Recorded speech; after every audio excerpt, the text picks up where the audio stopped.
Hi. Hi, Andy. Hi. Hello. What's up? Hi, everyone. Welcome to CollabBASH. What is up? What's up, chat? How's everyone doing? Okay, so today I'm pretty sure we're going to be answering a couple, not really a couple, but some questions. So I'm really excited for that. Hey, guys. Hi. Hi. Hello. All right. Is everybody ready to start our panel for today? Yeah. We are. I am. I don't see Oscar, but hopefully he'll be getting on soon. I don't know. Okay, so how was everybody's day? Mine Good. How about you? Mine. Good.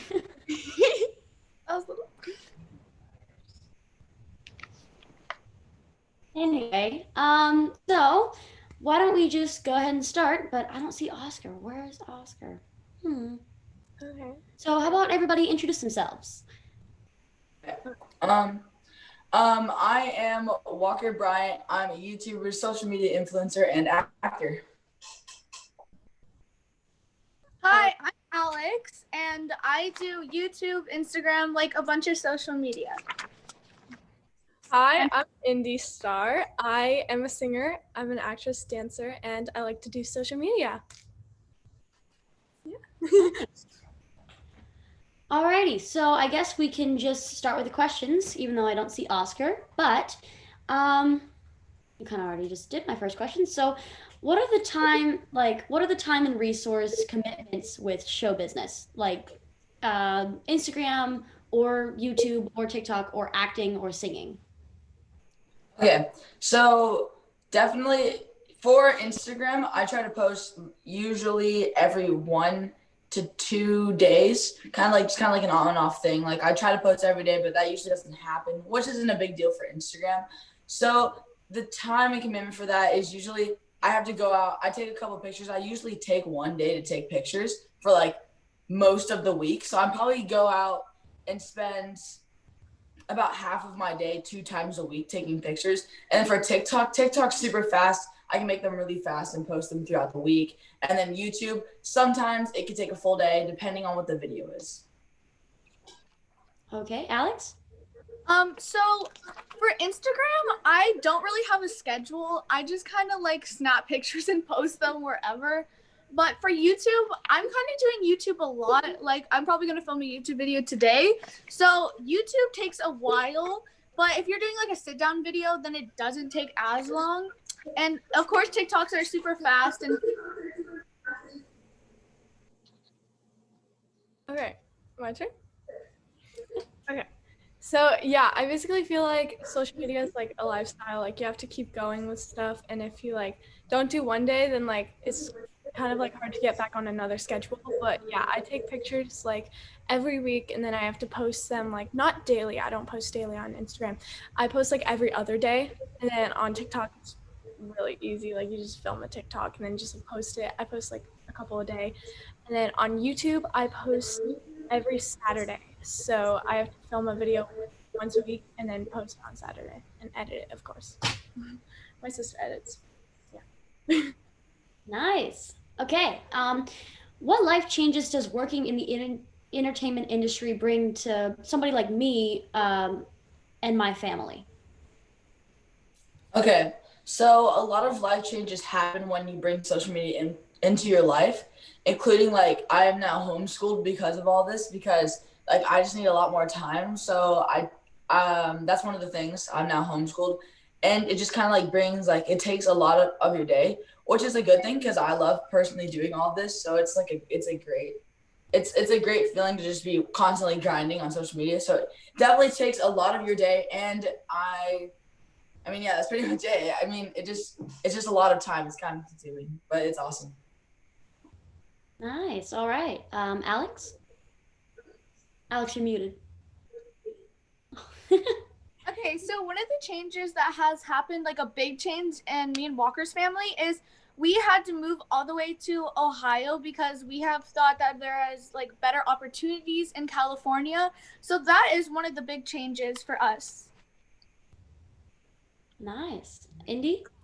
Um, Same. My life definitely changed the second I moved out to LA. I moved out to LA when I was 8 years old, and now I am busy all the time, and I get to accomplish so many of my dreams, and I'm so thankful for that. And yeah. That sounds amazing. My family, we were thinking about moving out to LA, but then we decided not to, so Yeah. because of coronavirus. Yeah.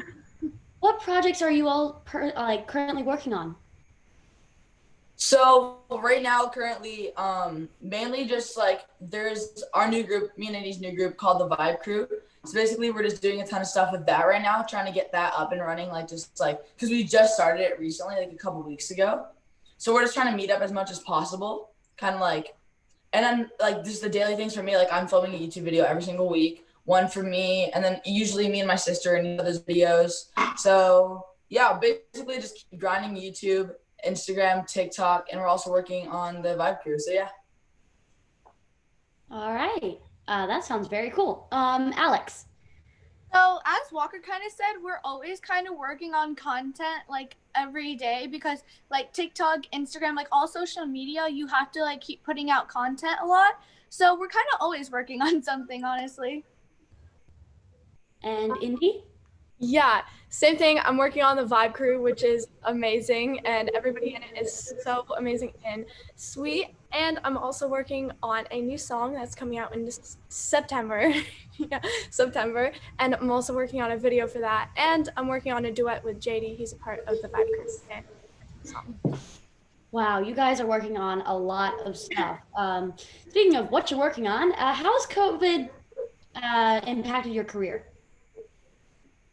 So with COVID going on during like all this stuff, like with posting and all this stuff. So basically what has happened, like for, especially for my YouTube channel, is it's been like, I've been able to post like semi the same content, just we've had to make alterations because of like, obviously social distancing, having to wear a mask, not being able to go in most restaurants and like I said, kind of stuff like that. So we had to make alterations, but overall like the content just stays that like, I'm still able to make great content during these hard times. Yeah. Alex? Okay, so we like can't collab with certain people because like some people don't want to collab during COVID-19, which I do understand. But the one good thing is that since me and Walker live in the same house, we can make content like daily, and yeah, so that's super great. That is awesome. It's great to be like living with people that you can work with and create more content with. Indy? Yeah, so we have this like specific little group that we all like collab with, but obviously since COVID, we're not really able to collab with a lot like of other people that we normally collab with. But I'm homeschooled and my parents work from home, so there's really not much that changed there, but yeah. Yeah, I'm homeschooled as well, so I'm doing pretty much just school and then auditions pretty much every day. Yeah. uh, what part of this field is best and which is the worst? Okay, so all just like making content, and obviously just having fun making YouTube videos and seeing the finished product after they're all edited and everything. Obviously, probably the best part for me is just like while you're in the moment making the content, it is so fun just coming up with ideas and like actually bringing them to life.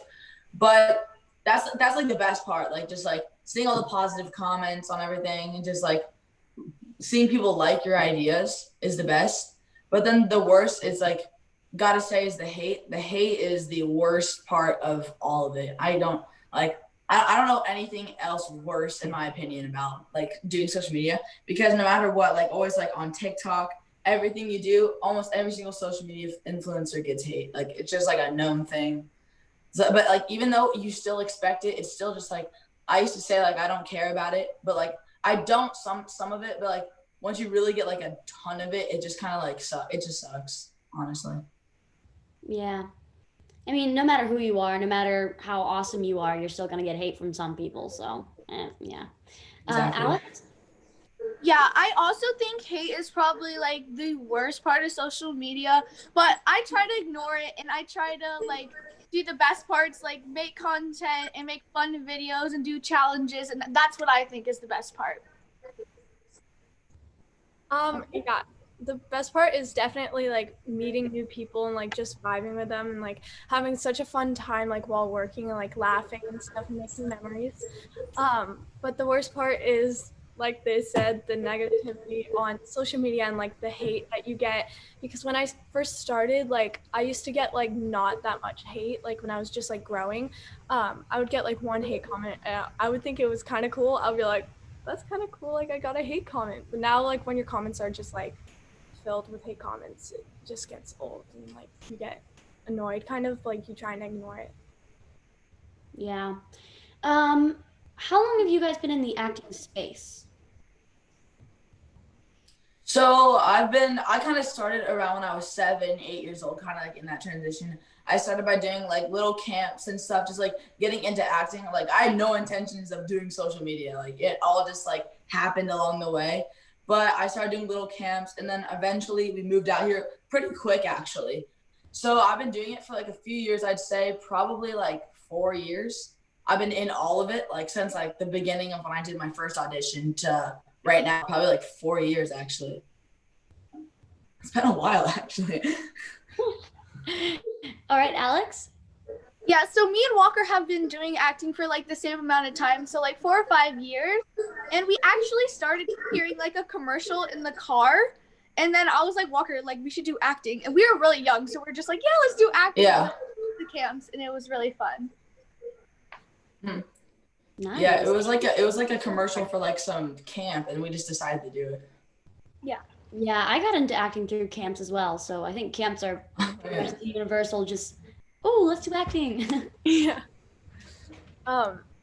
I moved out to LA when I was 8 years old from Massachusetts, and I just started doing acting because I loved it and I like to sing. And my sister also loves to sing. She used to be a singer. She's getting into singing now, again. But she was like one of the reasons why I started liking singing. And yeah, I'm so happy I moved out here because I get to meet so many amazing new people. Awesome. All right. What type of roles have you guys played? Ooh, I've done a lot of jobs in acting, so I've done like almost every single role pretty much. But recently, I've been liking playing just like dramatic roles. I used to just love comedy straight up. Like I still like watching comedy, but like I don't know. I feel like I'm just better at playing like more like serious roles. So those are my favorite. But I've played honestly pretty much everything from like just like the craziest stuff. I've done everything. Cool, Alex. So also I've done like lots of roles, but one of my favorite roles was like doing a horror flick on Netflix, and it was actually like a voiceover. So that was super cool. And like we went into like a recording studio, and it was super fun, and it was kind of scary because they had a huge screen in the recording studio with like a bunch of horror stuff on it. So it was super fun but also scary. Oh yeah, I can imagine. Horror stuff is really fun to do though. I don't know why, but I've always Yeah. yeah. Yeah. When I was 8 years old, I actually did a horror like TV show, and there's like this girl, and she was dressed up very scary, and I was a little bit scared of her, but it was fine. But one of my favorite roles that I played was being a superhero on a movie. I was the young Penelope Mitchell, and it was so fun, and it's actually coming out next year. So yeah. Awesome. Congratulations. Let's move on to this one. What's your favorite and most memorable experience that you've had? Okay. Here, let me think on this. Oh, I have a perfect one. Okay. So I actually did a lot of stuff for Lego about like a year ago. Like I was just like I did weeks where I'd film every single day for this for Lego. And then there was one time where I booked it was like a whole separate like team with Lego. I went into the audition, I booked it straight off, and then it was actually I had to fly out to Denmark for the role. So I went to Denmark and like Sweden on the way there and stuff, and it was like my first time out of the country. And it was for like a Lego Batman commercial, which was really cool. And we only filmed it for one day, like, and we were there for the whole week. So it was basically, we were just like touring around, and then there was like one day of filming. That sounds so cool. Like Sweden and Denmark are so like awesome. I can't believe you got to go there. That's crazy. Alex? So, like, obviously, we've had so many fun stuff that we've done, like, during acting. But one of my favorites that was actually, like, recently, even Indy was there, and it was doing Walker's YouTube video, and we had, like, a dunking tank for his video. We all got dunked in the tank, and that was really fun. That sounds awesome. Indy? That was fun. But also one of my favorite memories, it was actually with Walker. He was there. We went on tour with our friends. It was so fun, and I loved. Oh yeah, that was really fun. I loved performing. It was so fun. Yeah. That sounds awesome, especially because it was with your friends. That's just amazing. How involved are your parents or family in what you do? So my parents and like my whole family pretty much are just like super involved. Like they're all into like what I do, and they help out a lot. Like it's like a family business kind of. Like they all, like my mom helps a lot with my YouTube channel, my dad too, like comes up with ideas. And we all just like, even my sister, like she's always like in my YouTube videos, like we're all just like it's like we're all in it. Yeah, you guys are all just like, woo, let's go entertain. Yeah. Yeah. So, yeah, our family is super involved, especially Walker in my videos. We're kind of in, like, each other's videos, like, all the time. And my mom does a lot of, like, behind the scenes. She kind of does all the behind the scenes. And my dad comes up with ideas, and it's super fun. Yeah, it is kind of like a family video, which is super cool. That's awesome. Indy? Yeah.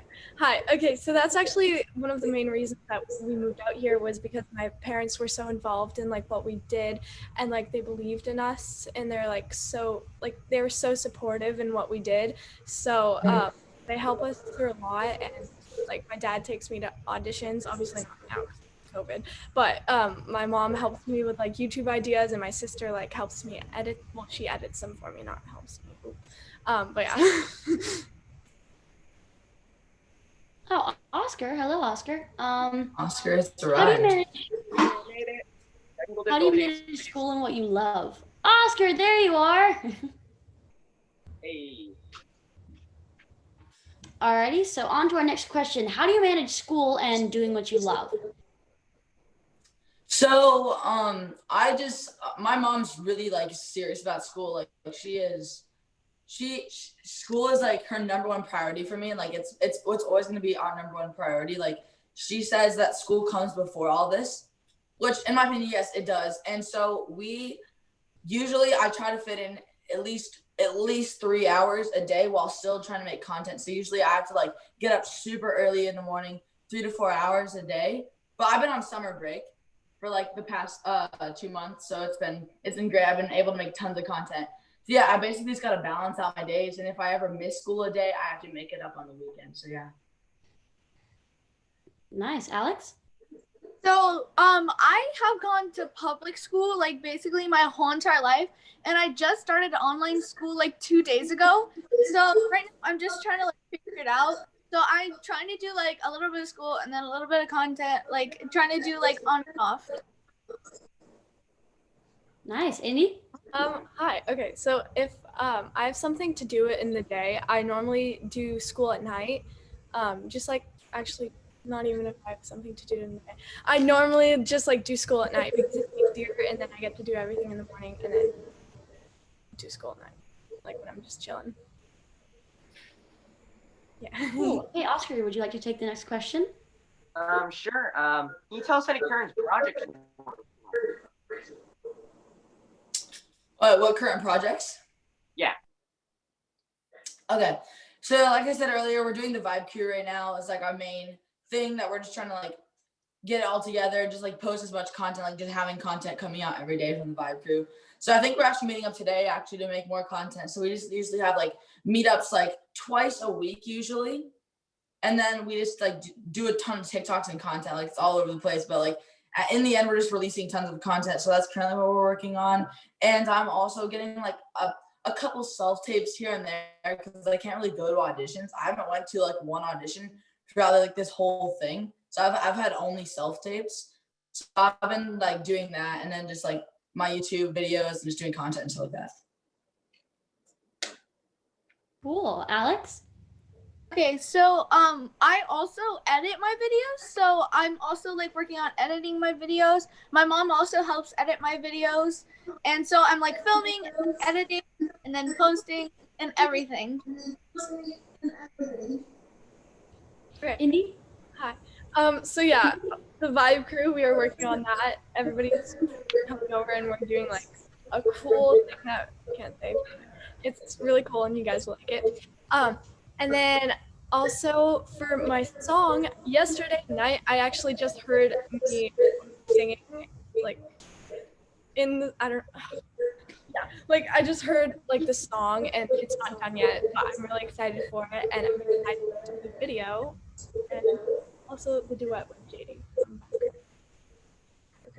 Nice. All right. To those who want to enter this space, what kind of advice do you give them?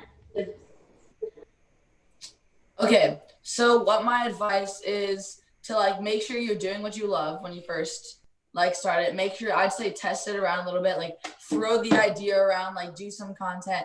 Don't go on like a full grind, like straight off. Make sure that you love what you're doing because it becomes a huge part of your life. So just make sure you love it because it is a job. Like you are working, but like it's perfect when you love it. Like it's not even a job for me. I'm legit just having fun and just like it's great. So yeah, just make sure you're doing what you love. Follow the trends on TikTok and everything, and just like be in the know of everything that's going on, like all the trends. And yeah, just grind. Awesome. Alex? So I feel like it's also super helpful to have people that support you or who will do content with you in this like industry. Also, like yeah, you have to do what you love because if you're not doing what you love, then it's probably going to be really hard. And you also have to be yourself because if you're not being yourself and you're like faking someone else, then it's going to be really hard. But like you can also be inspired by other people who do this, but make sure you be yourself. Yeah, that's awesome advice. Indy? Yeah, so my advice is to work hard and believe in yourself because if you don't believe in yourself, like, why are you in this? Like, you have to believe in yourself and you have to grow thick skin because there is a lot of negativity on social media, but there is a lot of love, so you should focus your attention more on the love and support. Awesome. Oscar, would you like to take the next question? Yes, definitely. What can the viewers do to get started? What can they do to wait? Sorry, you cut out a little bit. Oh, what can the viewers do to get their career started? Okay, so what the viewers can do to get their career started is, like I said, just keep on grinding and follow the trends and just like kind of be authentic, yes, and then but take the trends and make it your own and just like keep posting and posting and posting like you can like even especially on TikTok you can post so many times a day. Just like Instagram you can post daily, which would be great, but on TikTok just like whatever, just like post everything that you do. And also just like finding great people to collab with can also help, like people that you work really well with, even if it's just like your friend that like is your next door neighbor. And if they did it too, like you could just collab with them and like do amazing content.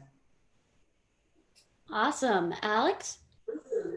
Okay, so what I do to try to like grow and have fun is you have to put the most content you can because if you're not putting on like out content, then people are gonna start to lose interest in you and your channel or whatever social media you do. So my biggest thing is to keep putting out content. Yeah. Awesome.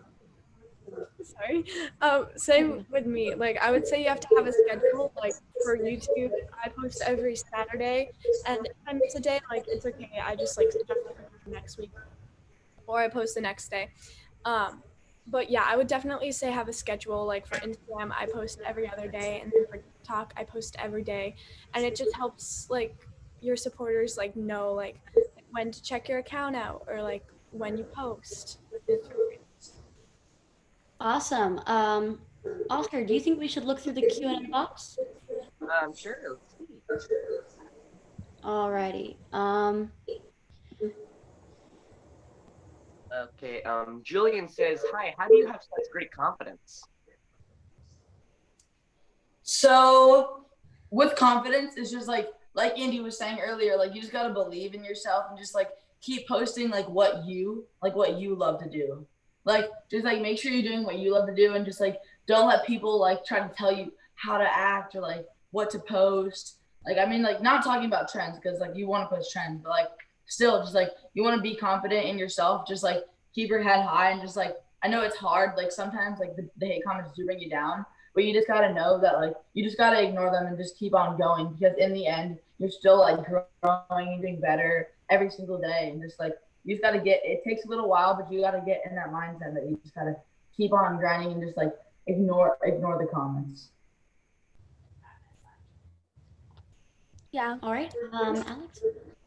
I also think you like really have to like believe in yourself and do what you love. Like if you really like to do this, then just keep, because if you're like not loving what you do, you're kind of worrying about what other people think. So you just gotta like go with it and just do what you want to do.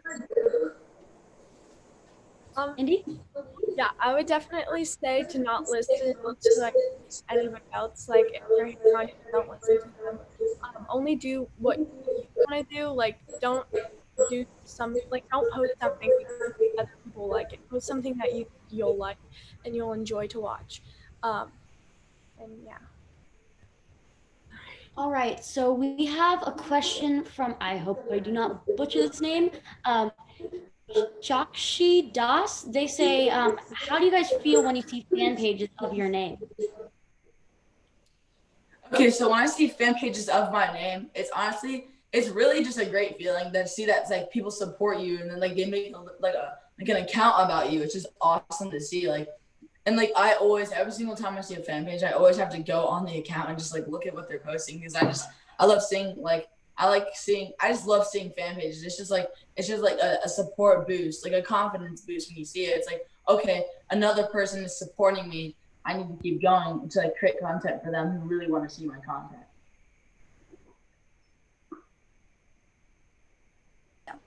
Yeah, and I also like I used to only be in like Walker's video. Like I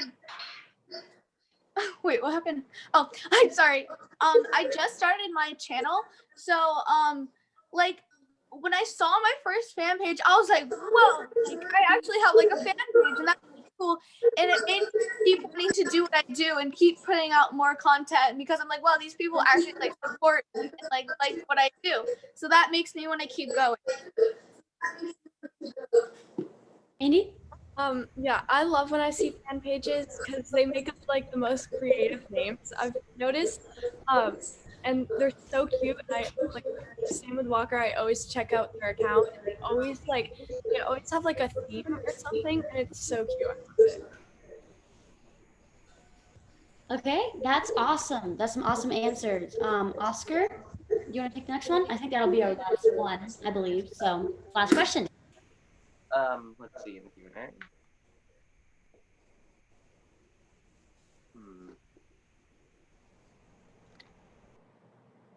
Did you get inspiration from someone to start YouTube? Okay, so did I get inspiration from someone to start YouTube? Yes, I've seen YouTubers online, and a lot of my friends at the time did YouTube, so, and I was in a lot of their videos. And then I thought it'd be a great idea to start my own channel because like the amount of like I loved being in my friends' videos a lot. Like it was super fun. I'd always just like, and I was just like, you know, I need to start my own channel because I'm enjoying this. I'm enjoying this way too much almost. Like it was super fun. So yeah, and then I started my channel, and then there was a couple people I looked up to like get my content ideas and stuff like that. But yeah, really, I did have some inspiration because a lot of my friends had channels. I'd always wanted to be a YouTuber, but I just never like really went for the full send on like creating a channel. Nice. Okay, Alex? Yeah, so honestly, I didn't have like a YouTube channel like I just started my YouTube channel like not that long ago because I only used to be in like Walker's videos and I used to only do like Instagram and TikTok. But honestly, Walker kind of inspired me to like do YouTube because I was always in his videos and I'm like, wow, this is like really cool. So I did start my. Andy? Okay, yeah, so my sister, she inspired me to start a YouTube channel because I remember when I was like 10 years old, I would always watch her like film YouTube videos and like all of like 2016 like YouTube type videos. Um, but I always remember watching her and being like, it's so cool to like do that and like just like post it because she loves editing, so she would always edit her own videos. But I'm like, I couldn't really do that, but she inspired me to like try, and like I'm so happy that I did because I got to meet so many new people in the social media world, and yeah, I'm so happy. That is awesome. Thank you guys so much for being on our panel today. And I have one last question. Is there a channel for the Vibe crew? Yeah. A YouTube channel. Yes. There is. We are filming, like every time we hang out, we always film like Vibe Crew YouTube videos. Yeah. And so, yeah, there is a Vibe Crew YouTube channel. Yeah. So you guys should go check that out. Awesome. Well, thank you guys so much. Thank you for being on our panel today. We really appreciate it. We'll see you guys later. Bye. Yeah. Thank you so much. Bye. Bye. Bye.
What's up, CollabBASH? I'm Gabriel Silva, and I'm going to tell you a little bit about what's going on in my world.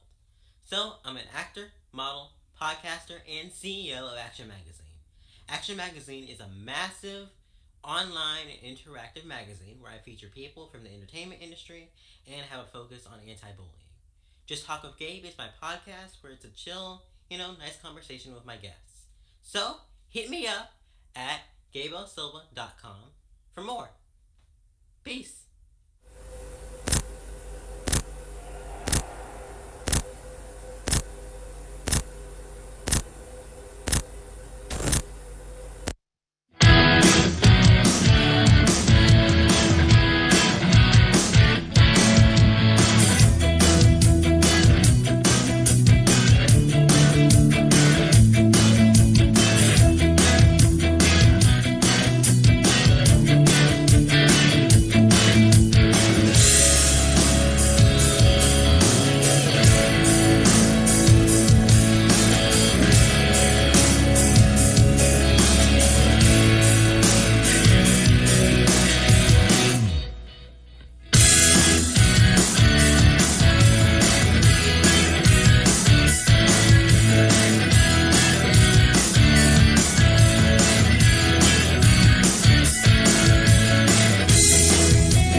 I'm here.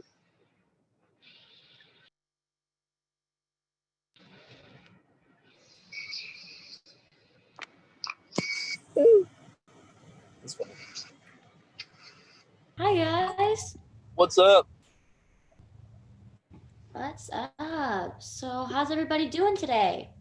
Not too bad. Alrighty. So is everybody ready to start our panel? Yep. Okay, so tell us a little about yourself and what you do on TikTok.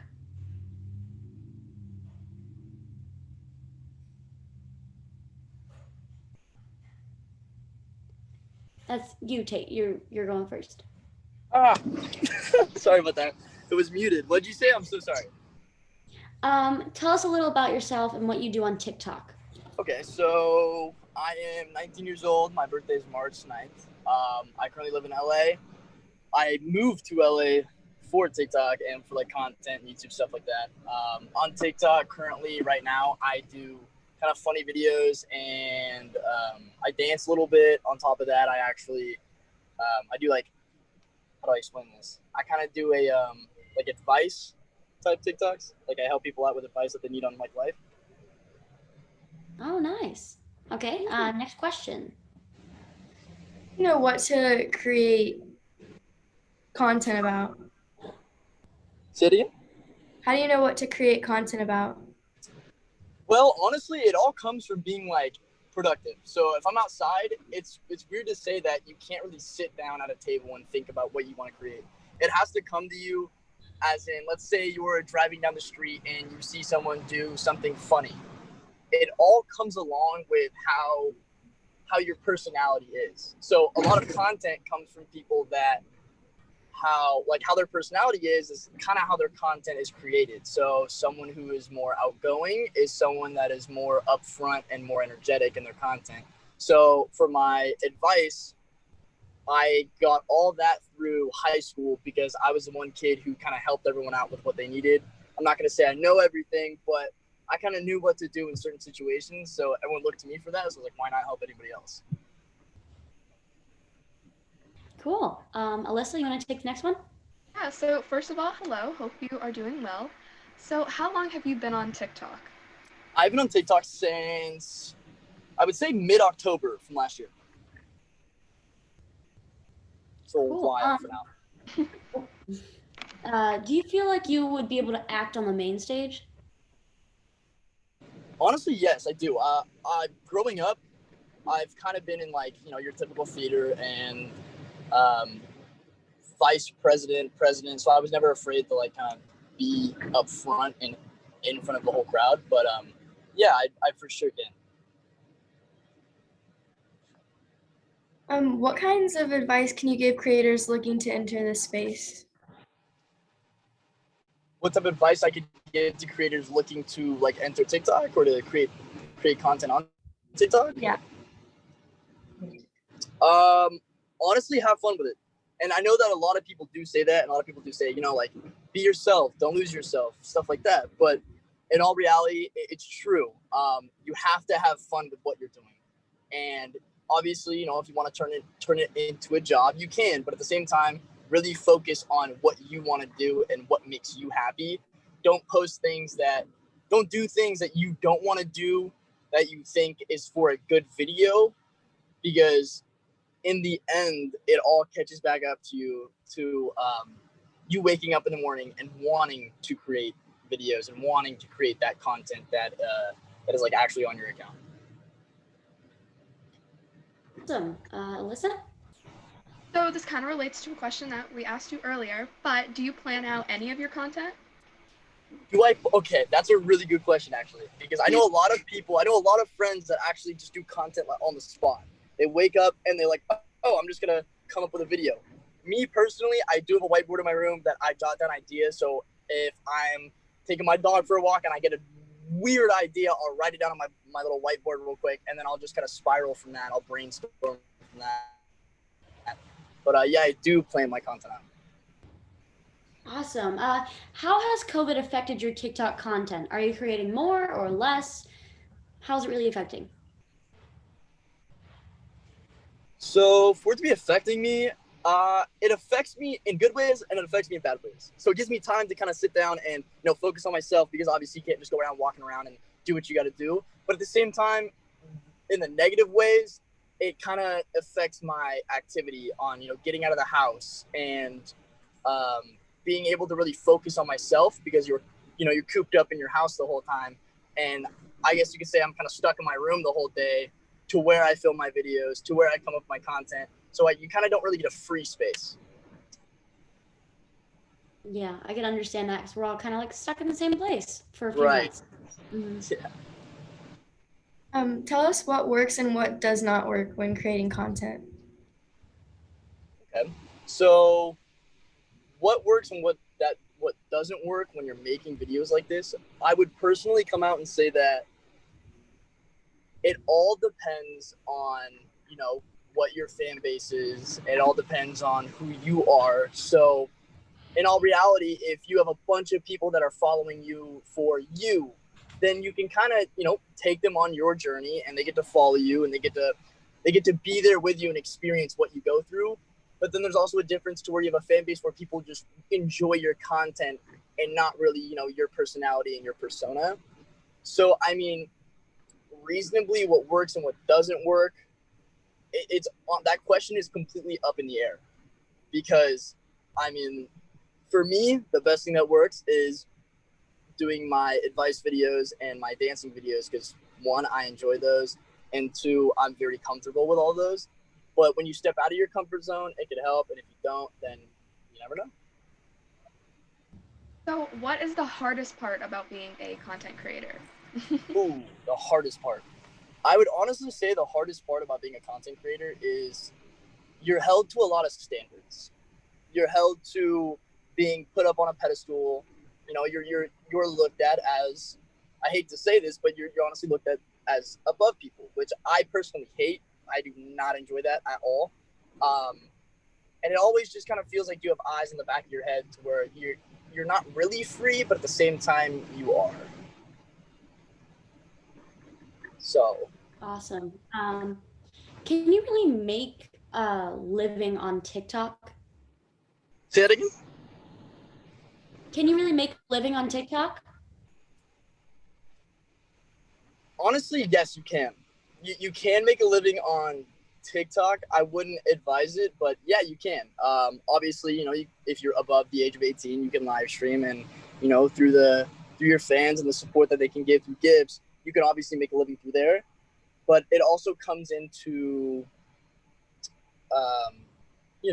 the brand deals, promotions, and stuff like that is where a lot of creators that enjoy and make their living through creating content.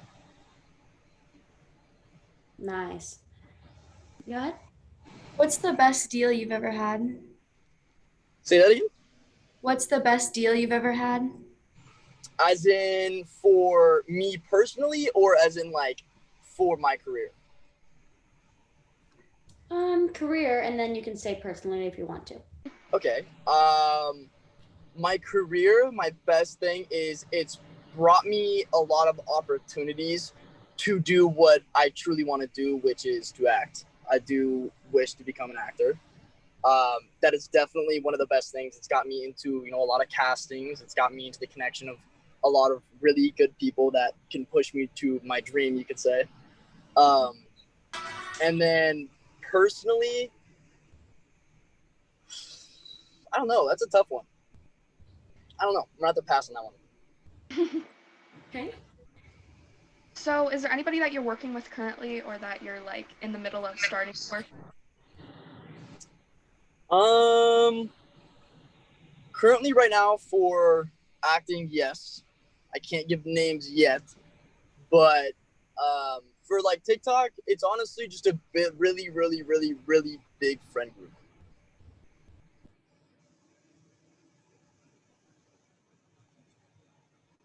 Alrighty. What's the best advice you can give the audience if they're trying to grow on TikTok? My best advice that I can give you guys, honestly, would be to live your dream, do what you want to do, and again, don't miss out on the fact that you have to have fun with it. You have to.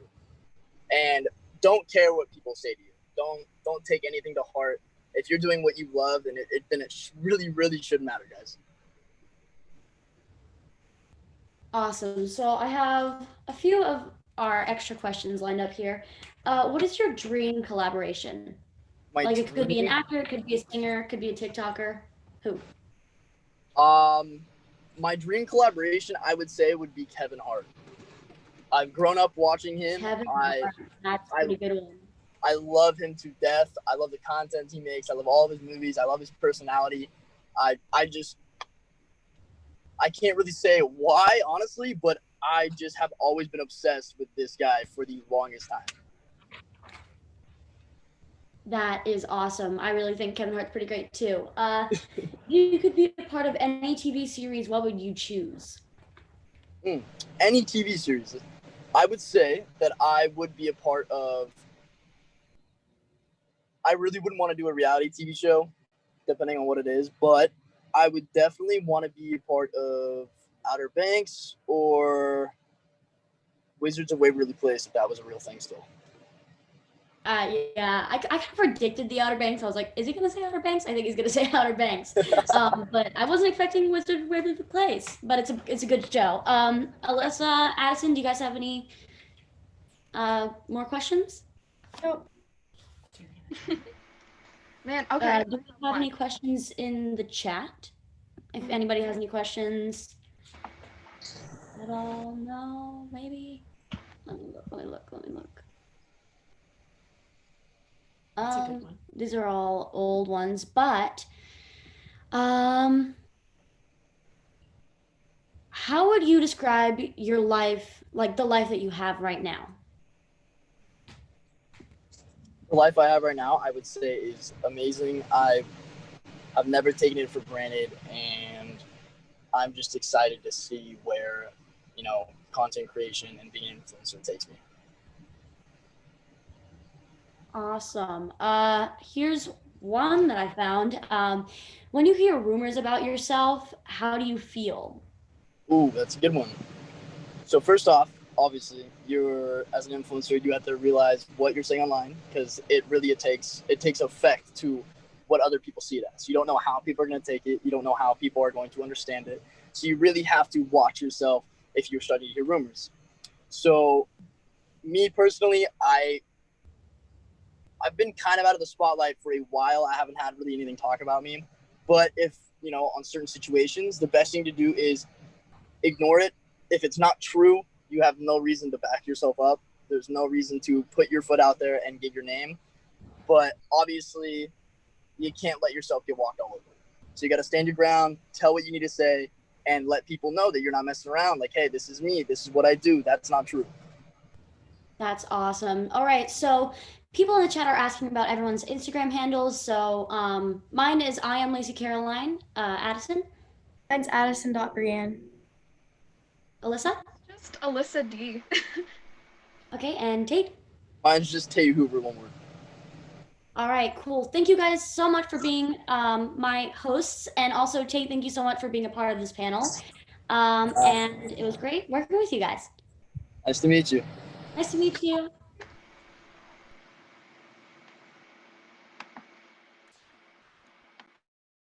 My name is Oscar Sam. And my name is Jeffrey. And you're watching the Gen Z Bus, and today we're playing Pick Up Beat!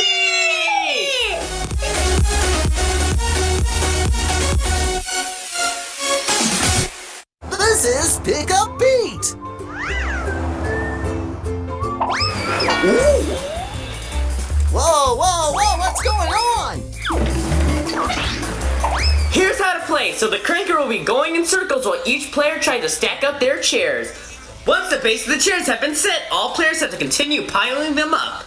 If the chair does not stay, you have to try again as long as you don't crumble down the whole pile, or you'll be out of the game. Comment down below if you think Team Oscar's gonna win. And comment down below if you think Team Jeffrey will win. Okay, let's start the game. Team Oscar versus Team Jeffrey. Let's get ready to rumble! I'm gonna start off with a nice little wonder chair. I'm just gonna... Okay. Watch this. Okay. Boom. Put now! Okay. Now your chair looks like it's 2000. Banning. Oh. Ah! Okay. I turned it on. There. Okay. Bet. Watch this. Let's go! I'm just gonna do this tricky move. Oh no. Oh. Okay, bet. Watch this.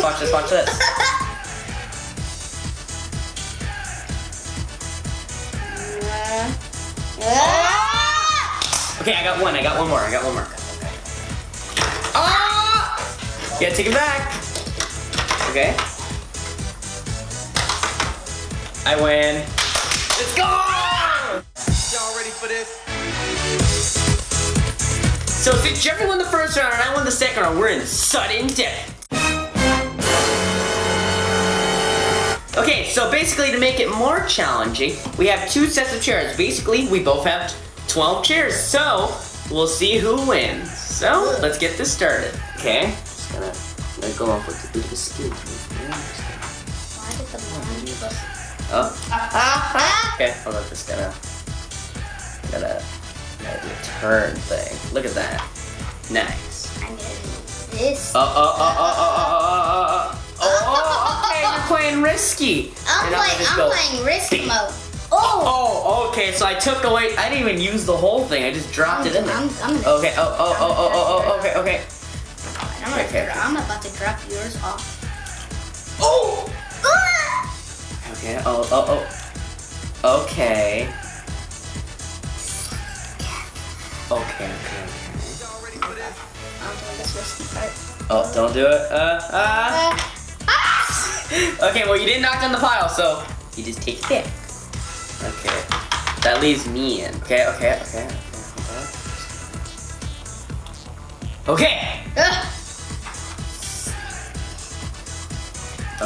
I won! If you guys want to get your own pickup feet, the link is down below. And remember, I'm Oscar Stan. And I'm Jeffrey. And you're watching the Gen Z Buzz. See you in the next one. Bye!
What's up, CollabBASH? Welcome to the biggest virtual event on the planet. It's you, me, and a collective creator reach of 110 million.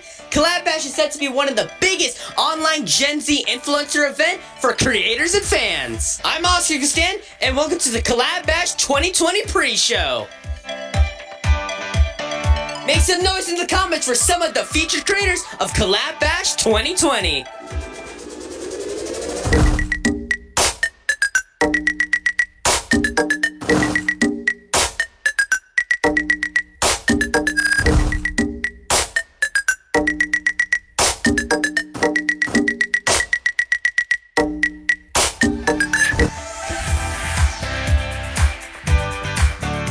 CollabBASH is a sick lineup for us and is set up to be hosted by celebrity guests. You may recognize her from shows like Henry Danger and Dead to Me. Welcome, Indy Star. Welcome to the pre-show, Indy. Are you excited to host this year's show? I'm actually really excited to host this show because this is actually my first time hosting any show, and it seems like a lot of fun. You starred on Nickelodeon's Henry Danger. Can you tell us something funny that happened on set? Something that was like really funny / cool was Jace Norman actually had a girl stunt double, which was pretty cool to see. I heard you had a song called Lulla Bye Bye. Can you tell us more about that? So basically, Lulla Bye Bye is about you being able to be strong on your own and you don't need anybody else to be happy and stuff. Yeah, it's really cool. I love it. Alongside other talent, you're part of the Vibe crew. Can you tell us more about the crew? Of course, yes. So the Vibe crew is about a bunch of kid influencers coming together and making awesome content for our supporters and followers. And make sure you guys stay tuned for the future because we have a lot of upcoming projects that are amazing and I know you guys will love. And also make sure you stay tuned because we will be posting more on our YouTube, TikTok, Instagram. We will be posting a lot of reels. And make sure you guys follow all of the Vibe crew members. And thank you so much for having me as a host. Bye, love you guys. Thank you for stopping by the virtual red carpet. And you're watching the first official CollabBASH pre-show. How are you guys doing at home? Tell us in the comments down below.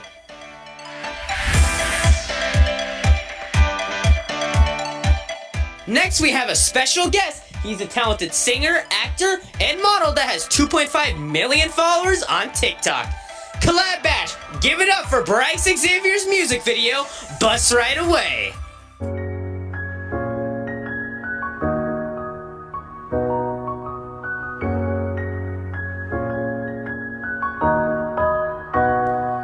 Oh, it's sad to love someone so much who you know doesn't care enough, but you make excuses still. So there's a reason not to kill every feeling you have for them. When you're with your friends, you try to pretend that you moved on, but you can't. So the question still remains that if you only a bus ride away, would you see me? Would you come see me? If we roll time in space and the Milky Way, would you reach me? Yeah, I know you wouldn't reach me, but I hope that you think of me.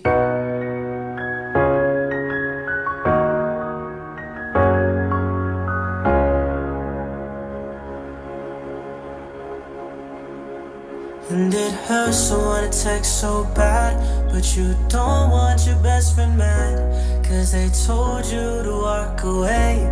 But it's hard and you're feeling weak, cause you gave someone a little too much, and they took the whole damn cup. Now you miss the older you they met, and you're drowning in the question again, that if you were only a bus ride away, would you see me? Would you come see me?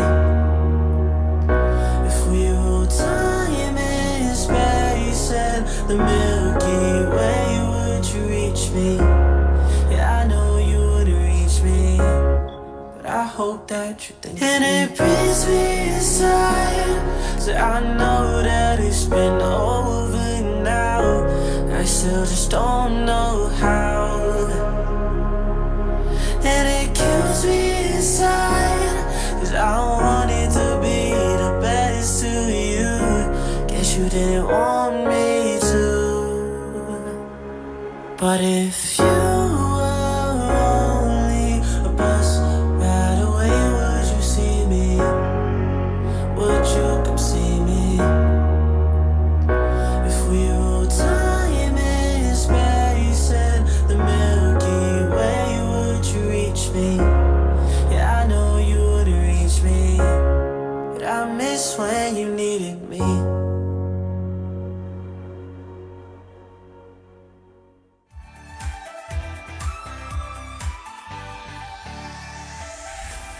We are back with the CollabBASH pre-show, presented by Z-Star Digital Agency, the first and largest online influencers event. So we have a group that's taken TikTok by storm, and they are about to present their music video to everyone here and all around the country. CollabBASH, are you ready for Pink Lemonade? He's really not. He's fine. No, he's not. Yes, he is, bro. For sure. Oof, it's hot. It's hot. Are you good? Yeah, I'm fine. Are you sure? Cause like our whole photo shoot, you've been like in a mood. Yeah. Bro, he still be liking her photos, bro. His ex? Yeah, bro. Not the mood. That's not He's deep. wild. Cause look what somebody sent me the other day. Someone sent you something? Yeah. I was like, What? I'm nervous for this. Let me see. for real? Are you for real right now? Yeah, I was like, You're say lying. I'm sorry, Sad, but he's out. Nah, but we don't have time for this. We just dropped a song. We about to do some big girl things. Facts. You know what big girls do? What are we doing? What are big girls Bro, doing? we should throw a kickback and I'm so serious. Okay. Text everyone. Post on social media. Text your mom, your grandma. Let's get it. You try to count me out, try to tell me I don't know what I'm doing. You act like I'm the same, try to play my game, but if you only knew that I love to see that I'm unique, wouldn't trade my life for you. I'm too busy loving me. You can say what you want, say what you need, oh yeah. I don't mind cause I know I can lose. Oh, I know that I can lose. I'm just gonna ride the wave. I'm just gonna ride the wave. I'm just living for today. I'm just gonna ride the wave.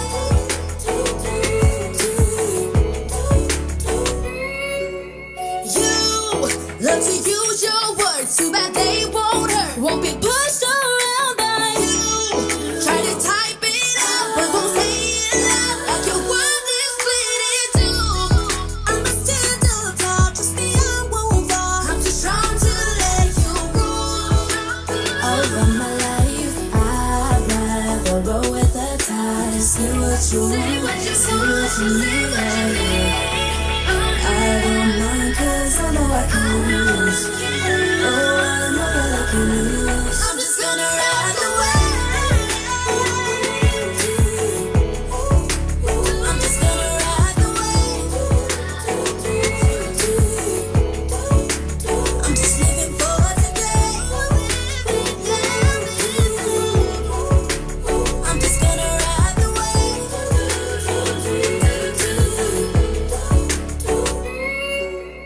I just wanna keep it cool, wanna keep it cool.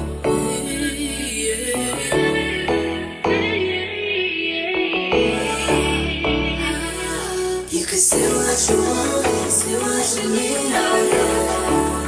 I don't mind cause I know I can lose. Oh, I know that I can lose. I'm just gonna ride the wave. I'm just gonna ride the wave. I'm just living for today. I'm just gonna ride the wave.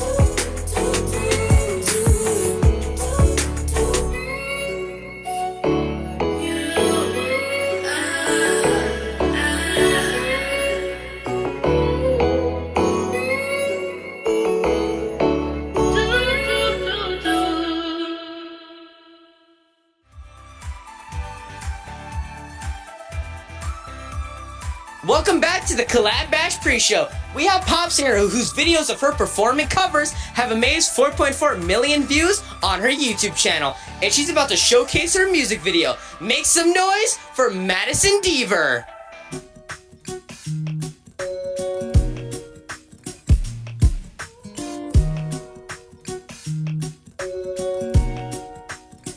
You only call me when you're drunk.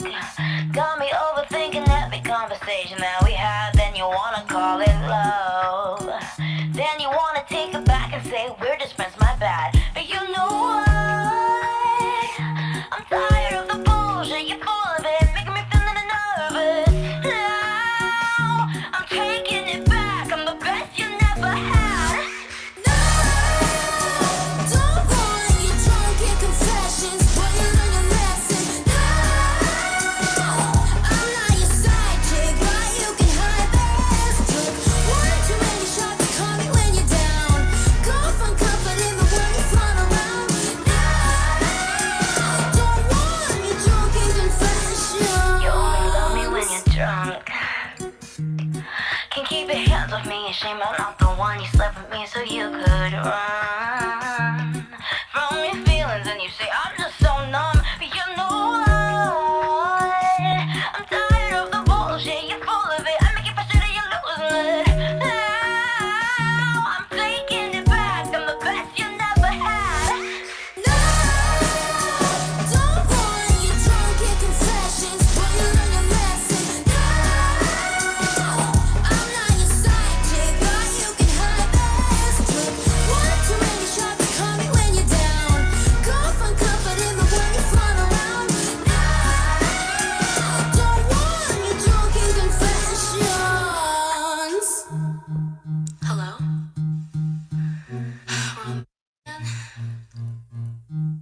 I can't even make out what you're saying. Call me when you're sober. Don't want you drunk in confessions, but you learn your lesson. No, don't want you drunk in confessions, where you learn your lesson. One too many shots to call me when you're down. Go find comfort in the way you flaunt around. No, don't want you drunk in confessions. Don't want you drunk in confessions, but you learn your lesson. No, I'm not your side chick, but you can hide this trick. One too many shots to call me when you're down. Go find comfort in the way you flaunt around. No, don't want you drunk in confessions. We're sorry. You have reached a number that has been disconnected or is no longer in service. If you feel you have reached this recording in error, please check the number and try your call again.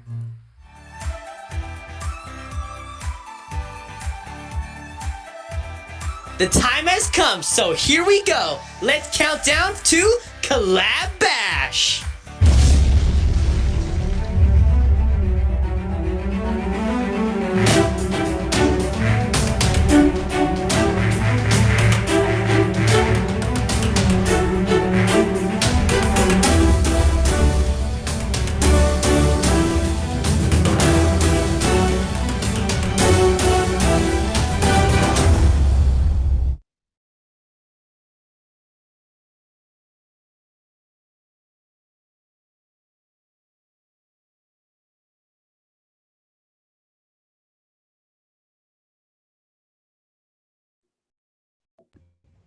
Alrighty, hi guys. Hi. Hi. How is everyone? Good. What about you? I'm good, thank you. Okay, so today we are going to be asking a series of questions. I'm Lacey Caroline, and can my fellow amazing hosts introduce themselves? I'm Addison Brian.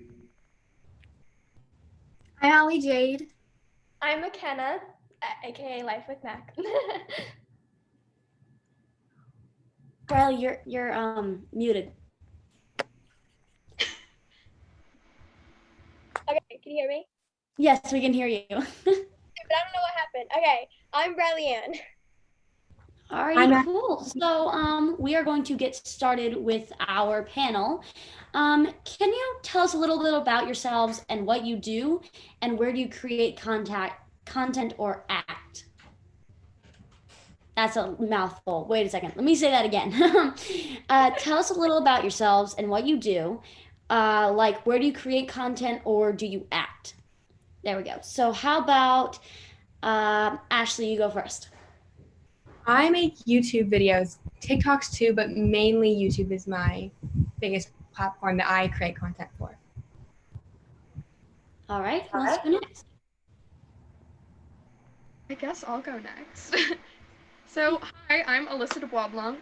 I am all over the place. I originally started all of this in the acting field of it all when I was 3, and now I'm starting to branch out into the social media side, and primarily on Instagram and stuff like that. But now I'm branching over to YouTube. Awesome. Who wants to go next? I'll go next. I'm McKenna, aka Life with Mac. I do ASMR on YouTube. That's kind of like where I started. But I've been getting into modeling on Instagram, and I do TikTok here and there. So yeah.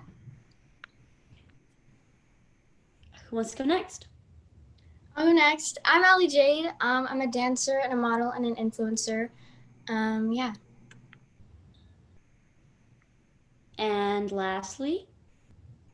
Hi, I'm Kiara. And I'm Bianca. And we're the D'Ambrosio twins.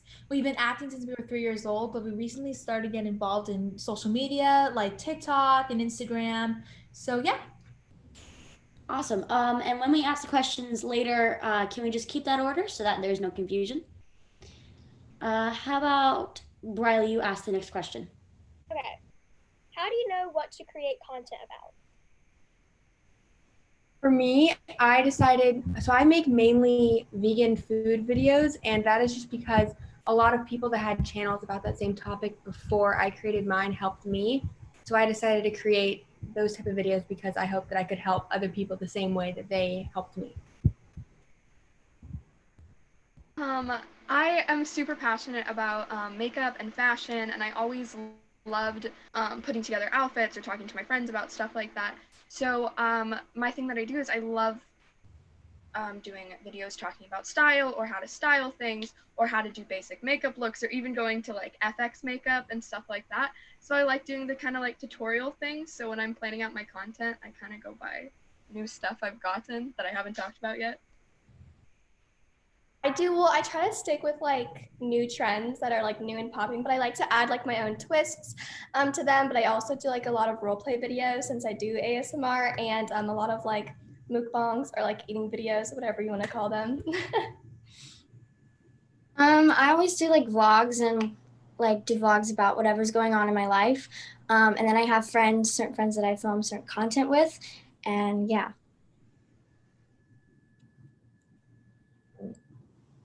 All right. And lastly? We like to create content that is really fun for us to make. We're not dancers by any means, but we try to dance. We also try to do book reviews and talk to other young readers out there that there is a side of TikTok for readers like us. So we want to show people what books they can read, and we love to post videos with our dogs. So really fun videos for us to make.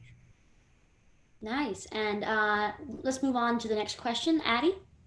Can you tell us how you came to be on YouTube? For me, I actually was a really big runner, and that was my entire life. I was running like 6 days a week. But I always liked YouTube and I always wanted to start a YouTube channel. I was just so busy I didn't have time until I got diagnosed with a couple back problems that made me stop running. And that same week, I decided to start my YouTube channel. So that's how I got started. I originally started my YouTube channel like 4 years ago to post a couple singing covers, and I think it was of me singing Pulled from the Addams Family so that my family could see it. And then it was a total, I'd never used the account until about a year ago, and I started posting blogs very inconsistently, but that's how I started my YouTube. So back in 2018, I posted this honeycomb video and it went viral, and that's kind of like what skyrocketed like my channel and my Instagram and everything like that. I've pretty much always done ASMR and that's worked out really, really well for me. So that's why I've stuck with it, and that's how I came on YouTube. I started in 2015 and I started posting like dance videos and all that stuff. And I just kind of decided to start making videos. They were really, really bad, but I just kind of started from there. We started posting on YouTube to show behind the scenes of us on set working and some covers on YouTube about 5-ish years ago, and we've been addicted to it ever since. Awesome.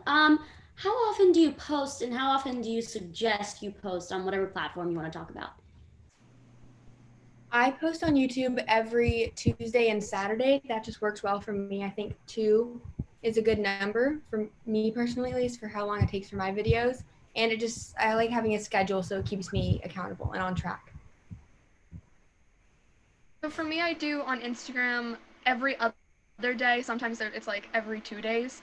And then with like TikTok or stuff like that, on TikTok I post like 2 or 3 times a day because it's a lot easier to just take a funny video and post it on there. So yeah. I do 2 to 3 YouTube videos a week. Same with Instagram. But if I'm like traveling, I'll pre-film videos or I'll take some extra photos so that way I can schedule them and like pre-plan dates that they can get posted. So yeah, I try to stay really consistent. I post every single day on Instagram. Yeah, it just works really well for me, and I love posting every day and staying active. Yeah. We try to post on Instagram every other day and TikTok every day. And for YouTube, we post every Friday. Cool. Are you working on any movies? I am not. No, I just make my own videos. I've never done any type of acting. Well, considering the whole lockdown thing, I did a table read for a new movie right before lockdown. And that is now on hold until after COVID, which really sucks, but after all of it, probably. I don't do any acting. I just like to stick to my YouTube videos and my Instagram photos as well. So yeah. I do not do acting, so I'm not working on any movies right at the moment. We finished filming a movie called Fear of Rain last year with Harry Connick Jr. and Katherine Heigl, so that was really fun. We just worked on a movie with Justin Long called Lady of the Manor, which we filmed in Florida right before lockdown, so that was very convenient. And we have a movie called Slapface with August Maturo coming out in October.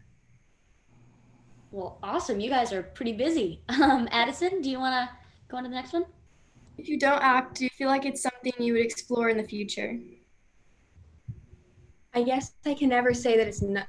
I can't say never, but as of right now, I don't see it happening in my near future. I just don't think it's something that I'm personally very good at. So unless I decide later, as of now, no.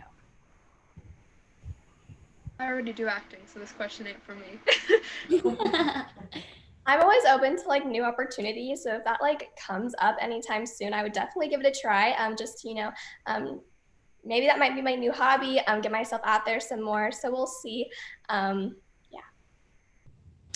I have done acting in the past. It's just honestly not for me. I personally don't think I'm very good at it, but yeah. Same answer as Alyssa. So. Alrighty. How long have you been on TikTok? I think I started actually posting on TikTok in maybe the summer of last year, but I was very inconsistent. I think I go through waves of posting on TikTok and months where I'm really motivated and then months where I post maybe once a week. Right now, I'm actually really motivated, so hopefully we get posting more, but I think I started posting last summer. Yeah, I think I had one TikTok account that I started back in like 2015, back in the Musical.ly days. And that one had a good following on it, and then I found out that it got completely shadow banned by TikTok. So about 2 weeks ago I started a new account. I started TikTok a year ago, and like right when I started, that's like when I started getting followers. I'm not huge on TikTok or anything. It's kind of something I like to do for fun. Yeah, but I started like a year ago. I'm pretty consistent, so. I experienced the same as Alyssa. I started around in like Musical.ly, and then I had a good following, but then it got completely shadow banned. And then I started about a year ago on another account, and it's still shadow banned, which is annoying, but it's doing better. So we've had accounts since Musical.ly, but we really started to post more since April. Awesome. Sorry about your shadow ban. Mess, I guess. Next question. Yes. Do you feel you would like to act on the main stage? I don't think acting is for me, like I said before, so probably not, no. Yeah, I already do. And that's kind of primarily where my focus is, as opposed to just doing the social media stuff. So Yeah, again, I'm not really like an actor or a singer or anything like that, but again, I'm always open to new opportunities. I personally don't think I'll ever see myself acting on a stage. I mean, it'd be cool, but I don't think it's for me, so I don't think so. We love acting on the main stage, so yes. And I love Broadway, so I would love to do it. What kind of advice can you give creators looking to enter this space? I think it's really basic, but I think the biggest advice I can get is just to start. I think a lot of people always say they're going to wait until something happens or wait until they get the best camera they can. But I started filming on my phone and eventually worked my way up to a camera. And I just think that waiting for something to happen is just going to push you back further. yeah, I kind of, it's that cliche thing about looking for the trends, but you want to look for a trend that's just starting and jump on it then. So then when more people want to get in on this trend, your video will be there too already. So you want to jump early on trends. You want to be consistent. And like she said, you just need to start. You don't need to make excuses as to why you don't want to start yet or stuff like that. You just want to start. Have fun. Don't take it that seriously in that point. Like Alyssa and Ashley were saying, I think it's like really important to have like a great quality. Well, I started on like my iPhone 4 and we've built up from there. But I think it's really good to have great quality and be really, really dedicated and motivated like with what you're doing. Because if you're into doing YouTube videos, you don't want to like half do something that you're not confident with and you don't think it's going to do good. You don't think it's going to get you out there. So if you're like really wanting to turn this into something that's like that could be a career for you, be super dedicated and have a lot of fun. I would say obviously always be like, sorry, always be prepared for like many, many opinions and just always, like they said, stay consistent and always be you. I would say the same thing, just be your authentic self and post videos that you enjoy for yourself. So that's my biggest advice. Well, awesome. Speaking of posting videos, do you plan out your content? I do to a certain extent. Whenever I have a video idea, I write it down, and sometimes I'll plan a few videos ahead. I have friends that will plan out every single video for the next couple months at a time. That's not something I do. I have more fun just kind of, I don't know, doing whatever feels fun that week. So not fully planned out for me. Yeah, when it comes to like YouTube videos, usually I just post when I'm going on a trip or when I'm doing like a makeup tutorial or something. So in a way, those are planned because I know that that's gonna be happening ahead of time. With TikTok, sometimes I'll hear a sound and I'll be like, oh, I want to save that because I want to make a TikTok to that later. Instagram is like, oh, I took a photo here, I'm gonna post it. So I love to like plan and stay organized. I think that's really important so you don't get super stressed out. But for like my YouTube videos, a lot of the time, like we need props or like different foods. So we have to order that or go to the grocery store. So I think it's really important and we do it a lot here. As far as YouTube, I do lots of vlogs and challenges. So if I come up with like Ashley said, if I come up with like a video idea for challenges or something, I'll write it down and plan it with like my friends or something. But most of the time I'm doing vlogs and lifestyle stuff, so I don't really have to plan anything. For TikToks, we like to plan a little bit ahead, and also for YouTube, we really plan ahead for YouTube. More YouTube, we plan ahead, and TikTok, it's more like spontaneous. But yeah, I would say we plan out our content. That's really cool. Okay, so how has COVID affected your TikTok content? Like, are you posting more? I was actually posting a lot on TikTok right before quarantine happened, and I definitely stopped posting as much just because I wasn't with friends, and it's just fun to film with friends, and then also I wasn't out doing things. But I think the past month or so, I've been able to be more creative with my ideas, staying at home without any super big fun plans. Yeah, when it comes to like YouTube videos, I haven't been that motivated at all because there is not much to talk about around my house.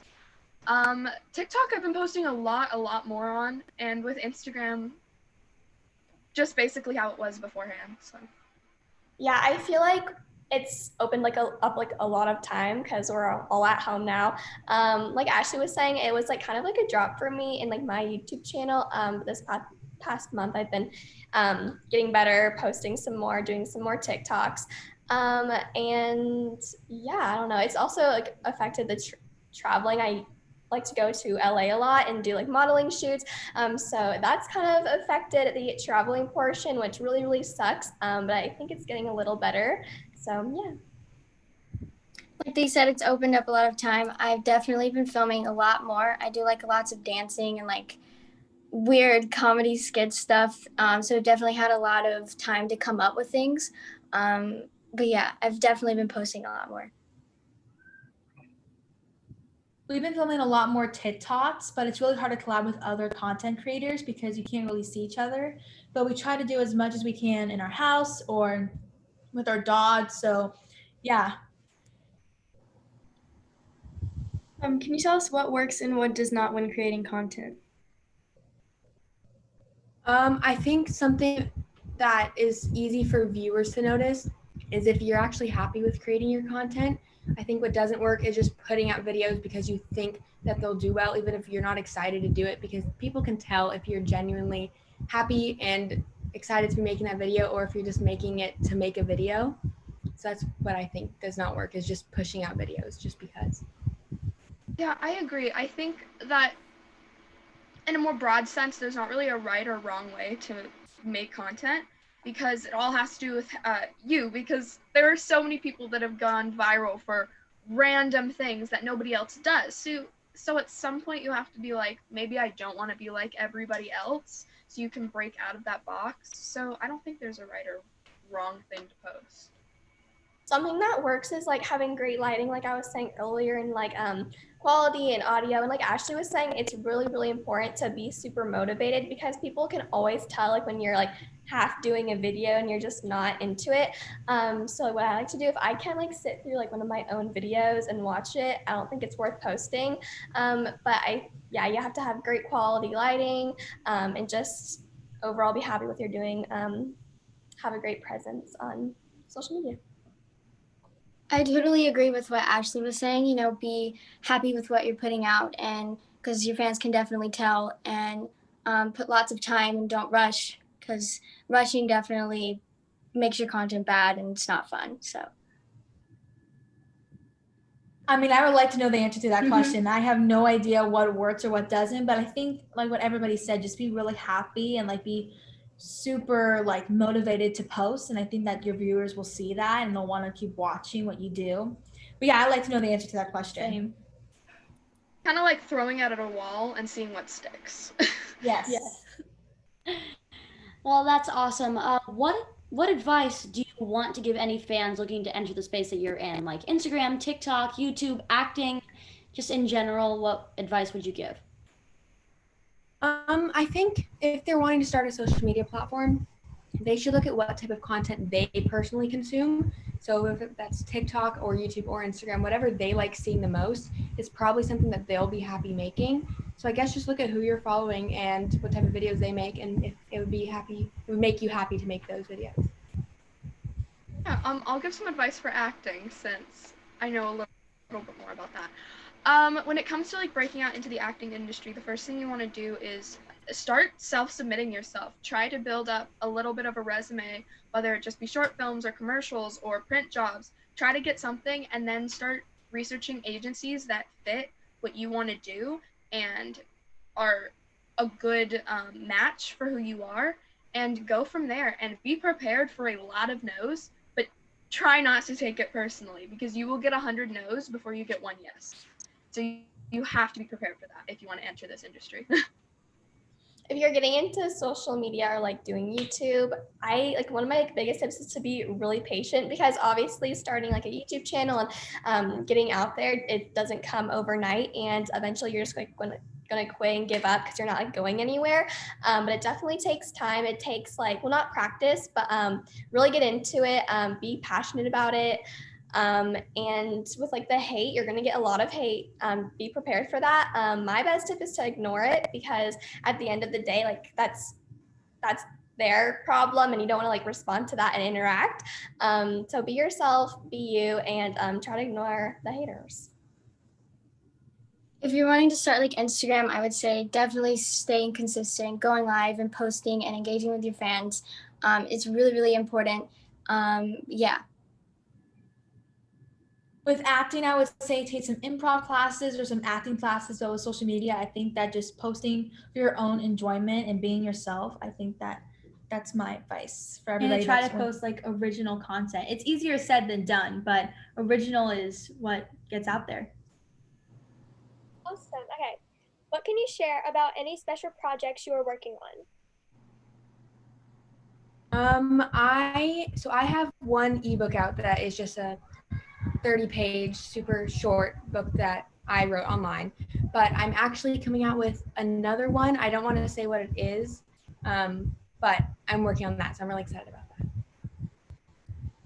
that. Like I said earlier, I did that table read beforehand, and then I have one other thing that, oh my god, I had to sign so many NDAs for it, so I can't talk about it yet. But if you follow me on Instagram or you follow me on TikTok, I will post about it as soon as I possibly can. But it's very exciting, and I cannot wait to tell everybody about it. I'm currently reviewing an offer with this well-known modeling agency in New York City, so I'm really excited for that. So, yeah. So I'm currently working on music, which is really exciting because I never thought I would be getting into music, but I've really been into it. So music is something new for me that I'm doing, and I also might be getting booked for a dance show, which is exciting. So we're actually going to be on the show called The Bay. It's had 6 seasons already. It's won multiple Emmys, and we're so excited to be on that show, but also on the spinoff called YA, which is coming out this fall. So stay tuned for that. Awesome. You guys are having like such awesome opportunities. I'm gonna find some extra questions, and if anybody has any questions in the chat, they can go ahead and type those. Yeah. Let's find a question in this Q&A section here.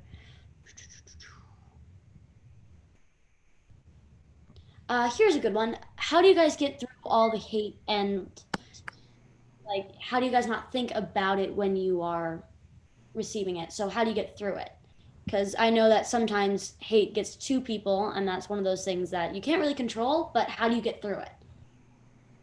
I've honestly always been really good with hate comments. I just don't think anyone should, I know it's easier said than done, but anyone should get upset about it just because they don't know you. They see like a 10-minute video of you that was edited, and it's just not your real life. So it's not their place to assume something. Just know that they're going to leave a comment. It's not even half true because they don't know what is actually going on.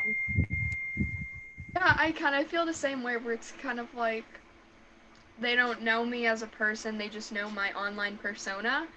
And I don't really care that much when I see it. I mean, their comment is just more engagement on my post. So yeah, I know it's like really easy to say just ignore it, but I think it's really important to focus on like the positive, because you have people following you because they like you, they like your personality, they like what you do, and it's really important to focus on that than the negative, because usually it's just like a 10-year-old, just you're not going to please everyone in life, so sometimes you just got to get used to it, and definitely again don't interact, and that's just giving like them what they want, and if you're getting beat up over it, you're letting them win like the fight, and you don't want to do that. So always focus on the positive and continue doing what you love to do.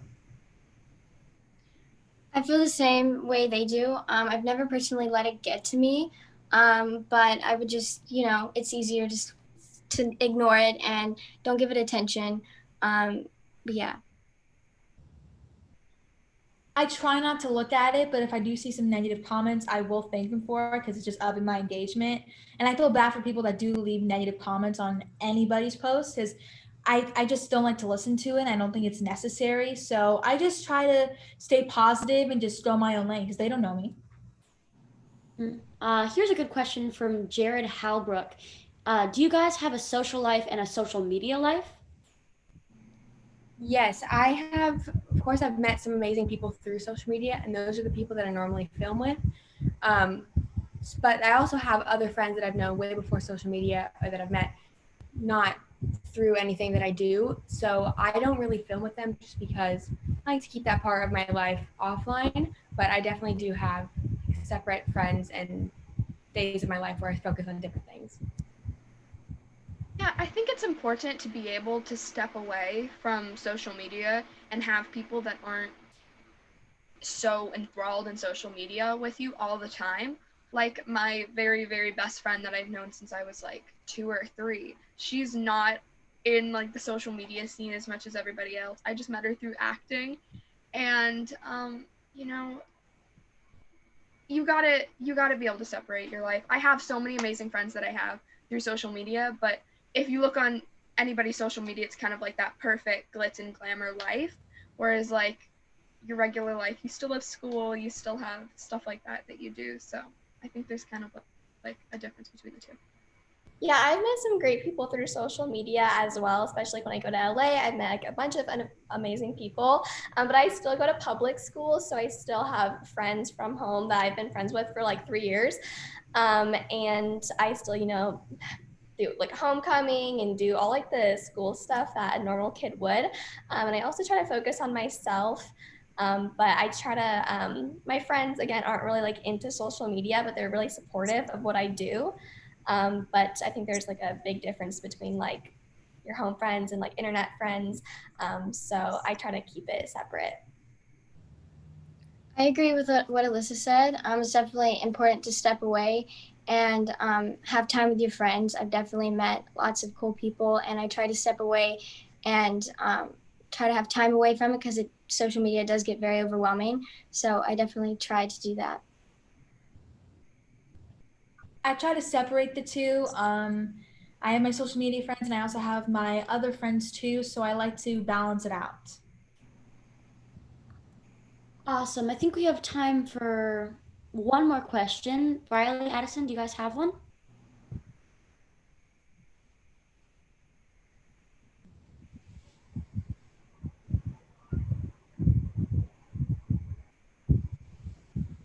I think we're looking through the Q&A right now. Okay, yes, I have one. Do you guys ever want to quit YouTube ever? I have never thought of quitting. I don't see myself stopping anytime soon. So no, it's never crossed my mind. Yeah, I mean, considering how inconsistently I post anyways, but I really like the stuff that I do post, so I don't really ever think about like, oh, I'm never gonna post again or stuff like that, unless the entire platform just died off, which I hope never happens, but yeah. I don't think about quitting either. It's a huge part of my life, and I've had like so much fun doing it. And I think it's something that I could turn into a career along with like modeling. And so I really enjoy doing it, and I have so much fun. I'm super grateful. So I wouldn't just like want to leave that all behind. So hopefully it can be a career for me. I definitely don't see myself stopping anytime soon. YouTube's just a really fun platform, and I love creating content on YouTube. It's overall really, really fun, so I don't see myself stopping anytime soon. I love YouTube. We both love YouTube, and I don't think we've ever thought of quitting, and I don't think we ever will. I love it so much, and we'll continue to create content. Well, awesome. Thank you guys so much for being a part of our panel today. Before you go, can everybody say their Instagram handles, including our hosts, but we'll do that after they have said theirs. Yeah, my Instagram is just Ashley Wicca, which is on the screen, I think, with all of our names. It's just at Ashley Wicca, no underscores, dots, anything. It's super simple. My Instagram is just Alyssa D, ALYSSAD. My YouTube is Life with Mac, and my Instagram and TikTok are Life with Mac 2005.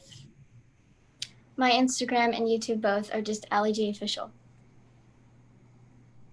Our Instagram and YouTube is D'Ambrosio Twins, DAMBROSIO Twins. All right, and Briley and Addison? Yes, mine on all my platforms is just Briley Ann. Mine's Addison.Brienne on Instagram, and everything else is Addison Brienne. And mine is just I am Lacey Caroline. Thank you guys so much for coming on our panel today, and it was great working with you all. Goodbye. Thank you so much. Bye. Thank you.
Hey, it's me, Addie B, and I have some really cool news to share with you.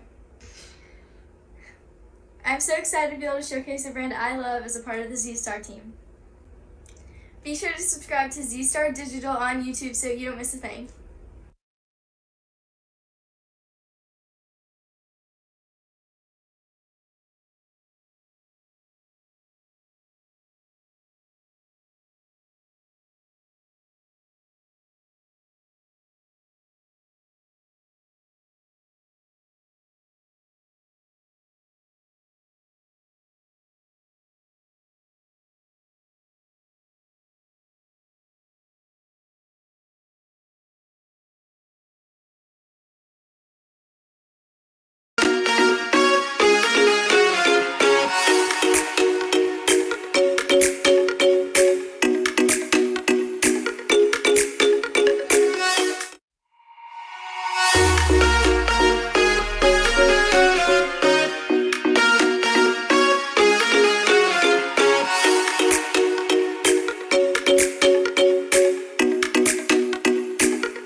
What's up, CollabBASH? I'm Gabriel Silva, and I'm going to tell you a little bit about what's going on in my world. So, I'm an actor, model, podcaster, and CEO of Action Magazine. Action Magazine is a massive online and interactive magazine where I feature people from the entertainment industry and have a focus on anti-bullying. Just Talk with Gabe is my podcast where it's a chill, nice conversation with my guests. So, hit me up at gabrielsilva.com for more. Peace.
All right. Hello, everyone. What's up? What's up? All right. So welcome to the 2 o'clock panel. My name is Samantha Bailey, and I'll be one of your hosts for today. All right. Why don't we get started with the first question? So this will be to all of you guys. Let's go around and tell us a little about yourself and what you guys do on TikTok. Whoever wants to start. I can go first. My name is Ian Scory. I do comedy sketch on TikTok. So I do scripted content that kind of revolves around funny sibling situations. I do it with my siblings. And it's kind of just like goofy, relatable content that like other siblings can kind of relate to.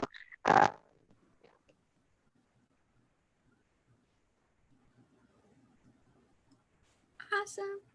And whoever wants to jump in next. Okay, I'm Maddie. I go as Maddie Vivian on TikTok, and basically I do a lot of like DIY craft stuff, a lot of lifestyle videos with like my family and friends, and I'm in college now, so I do a lot of college related content as well. I'm Matthew, and usually I just do dances and some comedy sketches.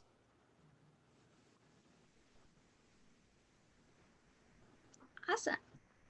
All right, Oscar, do you want to take the next question? Yes, definitely. So how do you create content? Like, how do you know what to create content about? Usually I try to use some experiences I had, or I just use some trending sounds right now.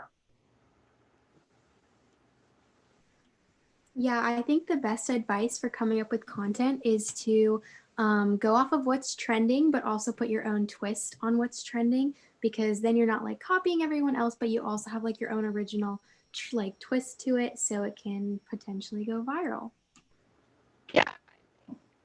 I just kind of, like I said, use sketch, so kind of just picking funny situations that like other people relate to and being able to take trends that are popular.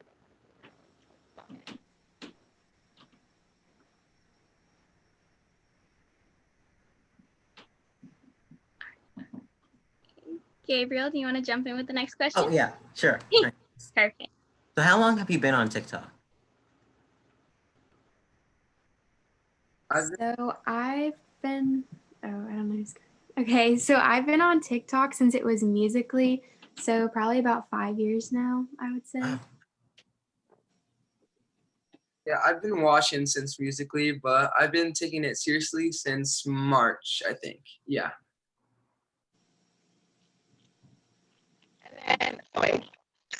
Yeah, I just saw someone text about the sound.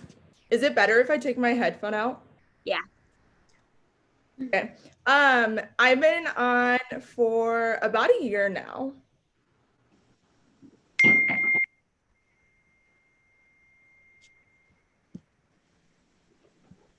Awesome. Oh wait, sorry, hold on, I can't hear anything. No, you're good. Okay, so now do any of you feel like you would like to act on like the main stage?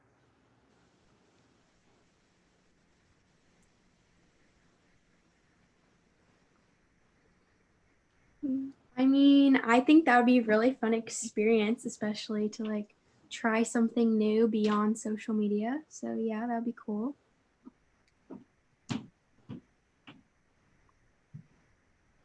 Yeah, I think that would be really fun, and I would definitely want to do that if I had the ability to. Okay, sorry, I just fixed my mic. So what was the question? Because I had it turned off. Okay, do you feel like you would like to act on the main stage? Okay, yeah, definitely. I came from a theater background before I did any social media, so I kind of always loved that like dance or theater kind of on the stage. So definitely one day it would be fun to kind of get back into like maybe traditional acting or get into back into theater. So definitely. Okay, so my turn is so how do you plan out your content?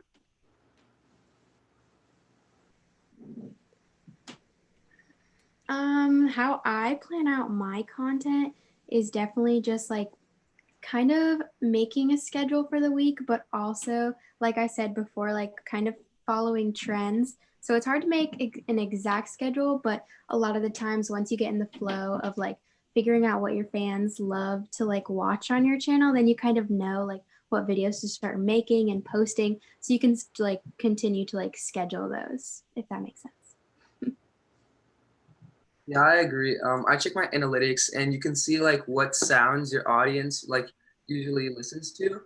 So I usually like if I'm doing a script, I just go off of those and see if any like idea comes up that I think that they would enjoy.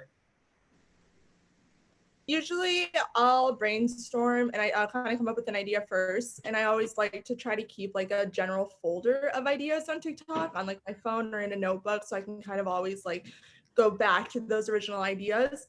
And usually I'll just kind of pick an idea and then kind of line it out, whether if it needs like an actual script, then I'll kind of write the script out for that one, or just kind of pick the scenes and the points that I want to hit in the video.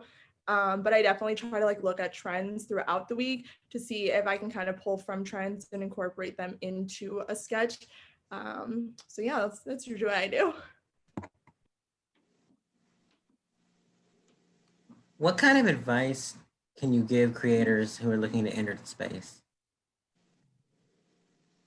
The advice I always like push to new creators or just people who like look up to big creators would definitely be to be consistent with your posting. This is something that's obviously very hard because it's really hard to produce really good quality content every single day. But if you do it, like it is 100% worth it. I've noticed a definitely like a big spike in followers because of posting like 2 to 3 times a day. And I know that sounds like a lot, and it definitely is, but it is 100% worth it because you will be getting a lot of different content out to a lot of different people. So yeah, be consistent with your posting.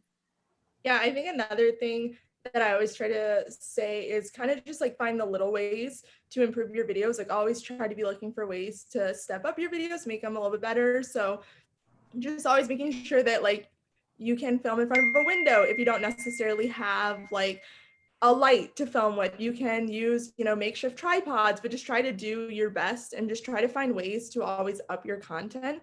And even just like the little things can make a difference in a video. Yeah, and also really try to have like the best quality of a video you can have and post regularly, as Maddie said. And yeah. Great. So, I know this whole time has been crazy since the whole coronavirus. So how do you think COVID has affected your TikTok content? And are you guys like creating more, or what are your thoughts?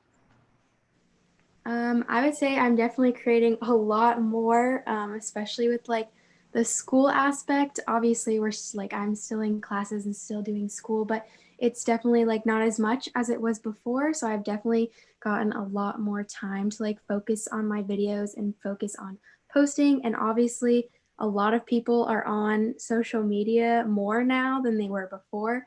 So your views are definitely going way up if you post around this crazy period of time, basically. Yeah, definitely. We have been posting a lot more. I also feel like even like on the weekends, usually I would be hanging out with friends and out and about. So like I kind of wouldn't be like as persistent to film maybe over the weekends, but definitely the weekends for me are like a big time that I try now to use that time to just really create videos and be productive with that time, just since it's kind of been like a gap and like not really sure. I'm like, well, if I can't hang out with my friends, I might as well make some content, and live stream and whatnot. So definitely I feel like that's been a big boost. Yeah, I definitely have been posting a lot more. There's some days that I post up to like 6 videos because I have nothing else to do. And one of the downsides is that you can't really collab with a lot of people now. So that definitely affects it. But other than that, yeah, I've been posting a lot more. Question for me is, tell us what works and what does not when creating content.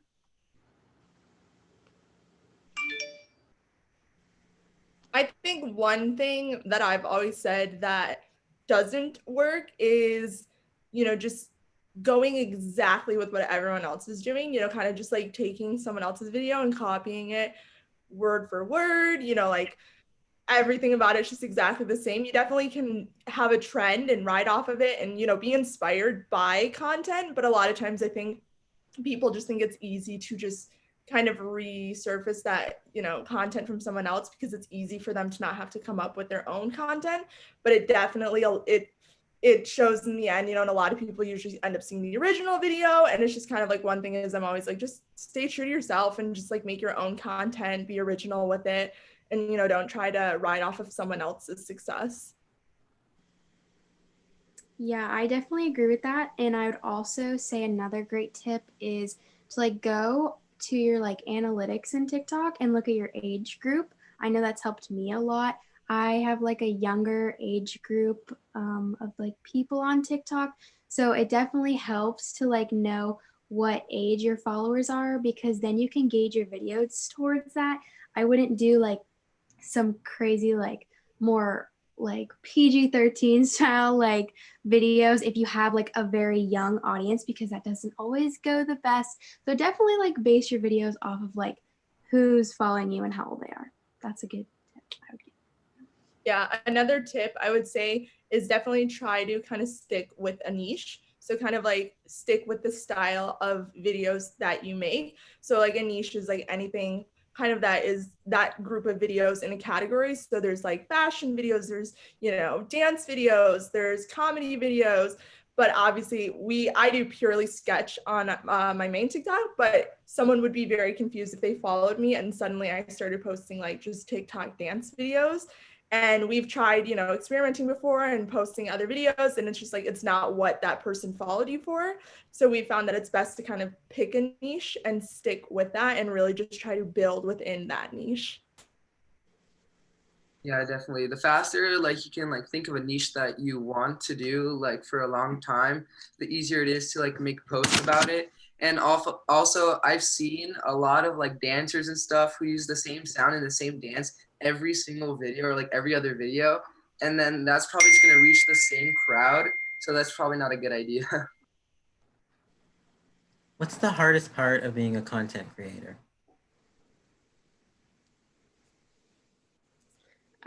I think the hardest part of being a content creator is like you always have to have an idea of what to post. Like it's very hard, like I said earlier, to like come up with something to post every single day.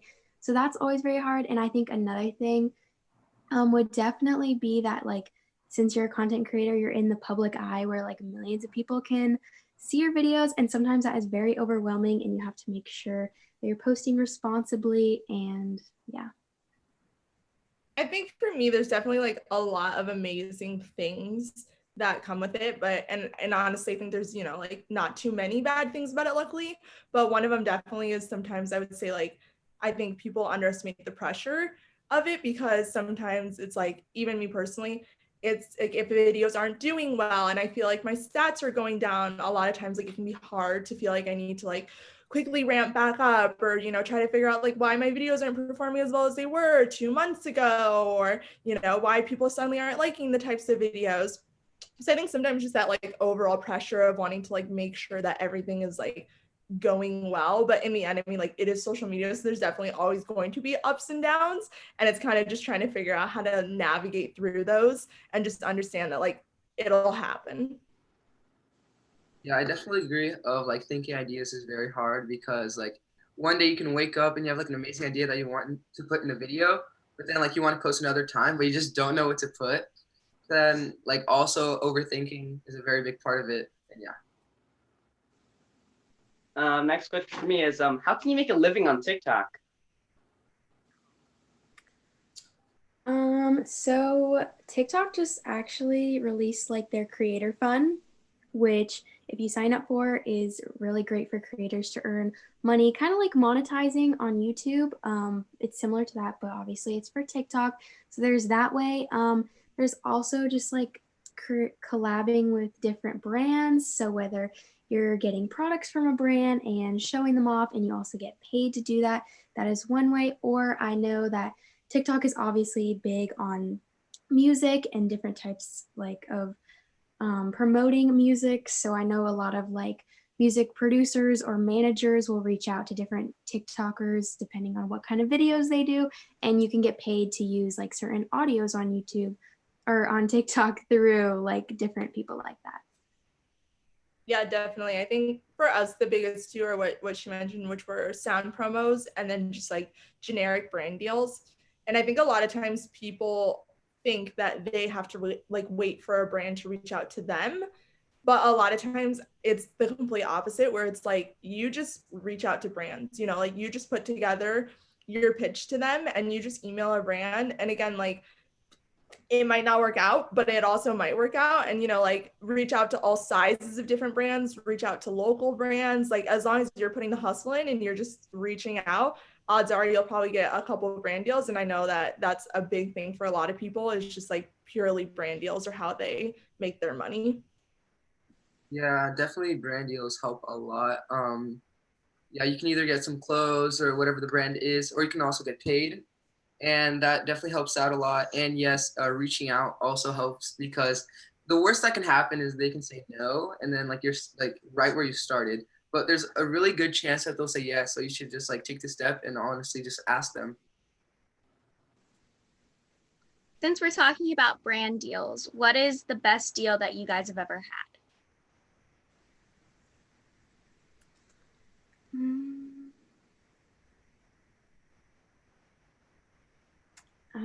I feel like it's hard to say. I've been like blessed with working with a lot of different companies, but I think if I'd have to pick the best one, I would definitely go with one of my favorite brands, which is Ivoriella.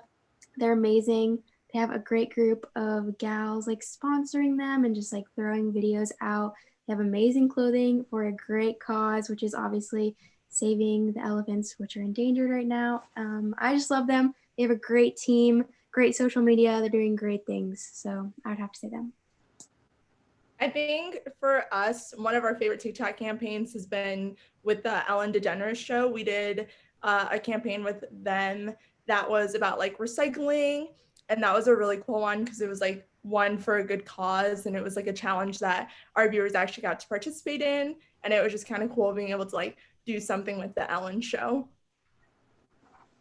For me personally, I think PSD underwear. I think that was probably the best for me because I got quite a few. And I've done some other stuff, like a lot of clothing. Mostly, I usually go for clothing, not for to get paid. But yeah, probably PSD because I partner with them the most. How is it managing school and creating content at the same time?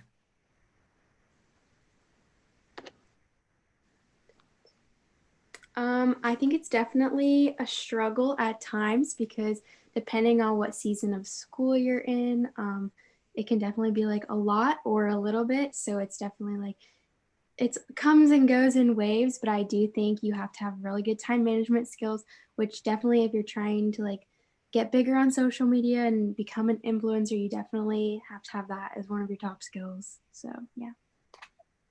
Yeah, I personally, so I actually graduated out of high school and then jumped into social media full time. So I've been doing YouTube and TikTok. But when I was in high school, I definitely know that it was a struggle for sure. It was just a lot to balance kind of like the work of needing to finish up school and also trying to keep my content up. But it was definitely worth it because you know, it helped put me where I am now. But I definitely know that for a lot of people, it definitely is a struggle trying to balance school. And I think it is really just about time management and really just like, you got to get down to a schedule and really just like find the time and use that time.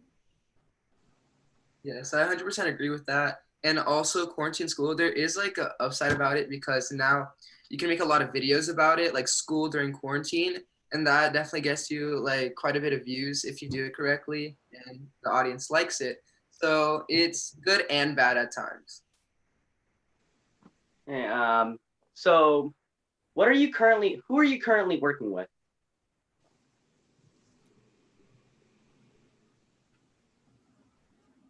So we're currently working with a main streaming service. We're not allowed to say just yet until like we actually start posting the videos, but it's a main streaming platform service that we're excited to work with. We're doing a couple of videos for them that'll be on TikTok. So we've been really excited about that.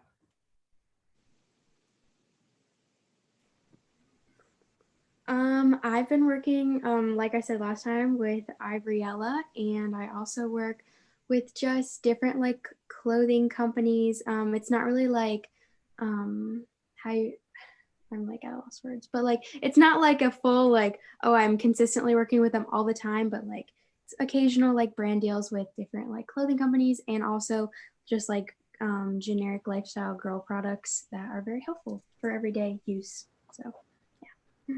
Yeah, I've been making quite a few like brand deals, but it's just like one or like a couple times, not just like sponsored. So currently no one like sponsored or like long like full time, but yeah.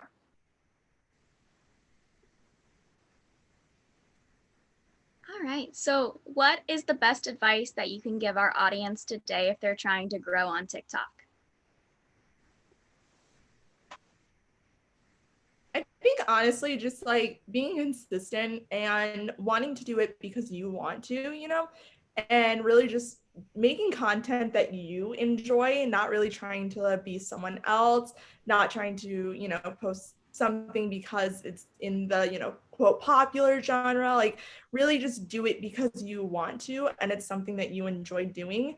And I'm like a firm believer of like if you work hard doing what you love, the success will follow you. Like you will get to where you want to be as long as you're passionate and really just persisting, you know, through obstacles.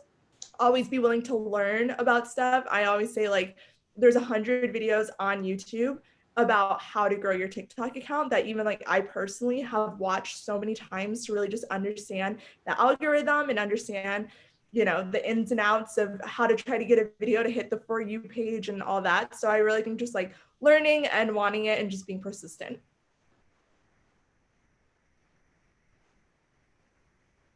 Yeah, I would definitely have to agree with a lot of what you said. Like, definitely be original, and try to be as creative as possible. I think if anyone comes into social media and just wants it for the money or wants it for the fame, I don't think they're necessarily going to get as far as someone who actually has a genuine like love for what they're doing. Like, personally, like me and like everyone I've met basically on social media really just truly enjoys like making content, making people smile, making fun, creative videos. That is really what social media is all about when it comes down to it. So I think if you have that like passion and love for it, you will definitely get far. I'd say don't let like the followers and the numbers get to you. Like even if you want to do well, there are going to be times that the views are going to get low, the likes are going to get low, but you shouldn't really think about that because if you're doing social media, I feel like you should love what you're doing and that you should be doing it because it's fun. And there's also going to be like a couple people like maybe teasing your stuff, but you shouldn't let like that get to you, and also post consistently and just like really good quality videos. How long does it take to grow on TikTok? I think it's totally different for every person. I think I've literally heard of people overnight who have had like videos just blow up and they've really been able to kind of like ride that success of that viral video and really just like kickstart their brand. Other times, I mean, like it could be anywhere from a year to more. I think it's really just different for every single person. And again, like how consistent you are, how hard you're working, how much, you know, like if you're just posting every other week, then like odds are you're probably going to have a slower growth versus someone who's consistently posting every day will probably have a quicker, faster growth. Yeah, it's different one because I've seen some accounts on TikTok, like on my For You page, they have like 4 videos and they're almost at like 1 million followers. And I'm like, how do you do that? Please teach me. But like, there's other people who have like thousands and thousands of videos and get like 10,000 followers. So it's honestly very different for everyone. Yeah, I agree with a lot of what both of you said. But I also think like TikTok is just such a different social media platform from what any of us I feel like have seen on social media. And I think it's just a great place to where you can literally grow so fast. Like there's no way you could get the amount of followers you have on TikTok, like on Instagram, as quickly as you can on TikTok. Like TikTok, you can be basically like an overnight sensation and you can go from 0 to 1 million followers in like a week. Whereas like on Instagram or Twitter or Snapchat, like that would never be able to happen because it's obviously just way different platforms. So I do think on TikTok, you have a definite better chance of getting a lot more followers and a lot more views than you normally do.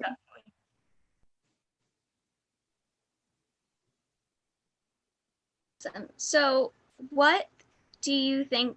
Who would be your dream collab?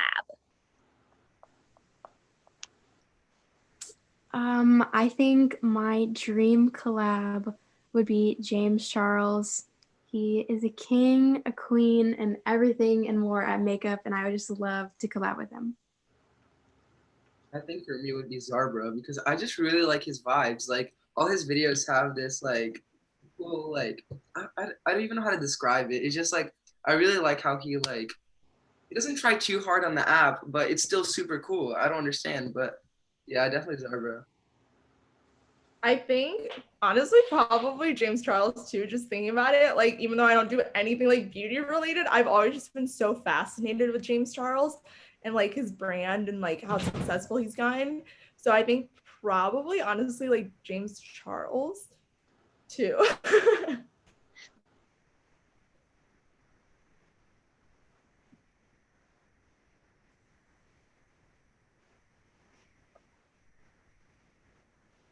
Oscar, you got any more questions? Oh, okay. I'm gonna get a question right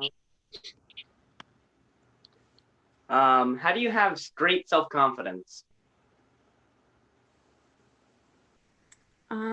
So I think confidence is definitely something that is very hard to gain, but once you have it, it is like so like self-fulfilling and it's amazing because I do think it helps a lot of people like thrive on social media. And just in life in general, confidence is so like so helpful and so like amazing. So I definitely think it's something hard to grasp, but honestly, just like surrounding yourself with people who not only boost yourself up, but like you can boost them up, and it's just a positive environment. Definitely make sure to have positive people in your life because that is definitely something I have been blessed to have in my life, and that has definitely helped my confidence go up. So yeah. Yeah, I think that's really good and kind of sums it up. I definitely think that like confidence is, like it is something that you have to kind of discover and find, within yourself. And I know even like growing up, in social media, it definitely has been hard. And when I was younger, it was like, I would always just look at Instagram people and just be like, oh my God, like, look at these people, like these Instagram models are so cool, they're so amazing, but kind of just like realizing that your self-worth is so important and that at the end of the day is like, so much more than how someone looks. I mean, at the end of the day, we're all just like ourselves and, there's no person alike. It's just like, you're so unique and you just have to realize that like, you're so incredible and your self-worth is just worth so much and no one else should be able to tear that down. Like that's not for someone else to take that away from you or try to tear you down because like at the end of the day, you're you and like you should be so proud of that and like you should just totally rock it and be just like I think people who walk around with like confidence and it just kind of like shows, it's just like so cool. And I'm like literally it's the coolest accessory. It's like that like quote when it's like the coolest accessory you can wear is confidence. Like it's so true. Confidence is just such a like beautiful thing and I think everyone just has to kind of discover that. I completely agree with both of you guys, but something like different from like what you guys said, definitely comments actually. Some of the comments are super nice and actually like boost your confidence. I posted some videos with my friends and they like came back to me and were like, the comments were so nice about me and they gave me a lot of confidence. So that definitely helps too. Who do you follow on TikTok?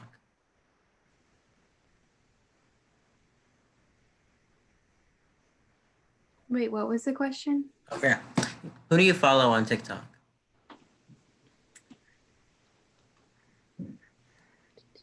I feel like I don't actually follow like that many people. I'm such a For You page kind of person that I just like I feel like the algorithm just knows who I'll watch without following them.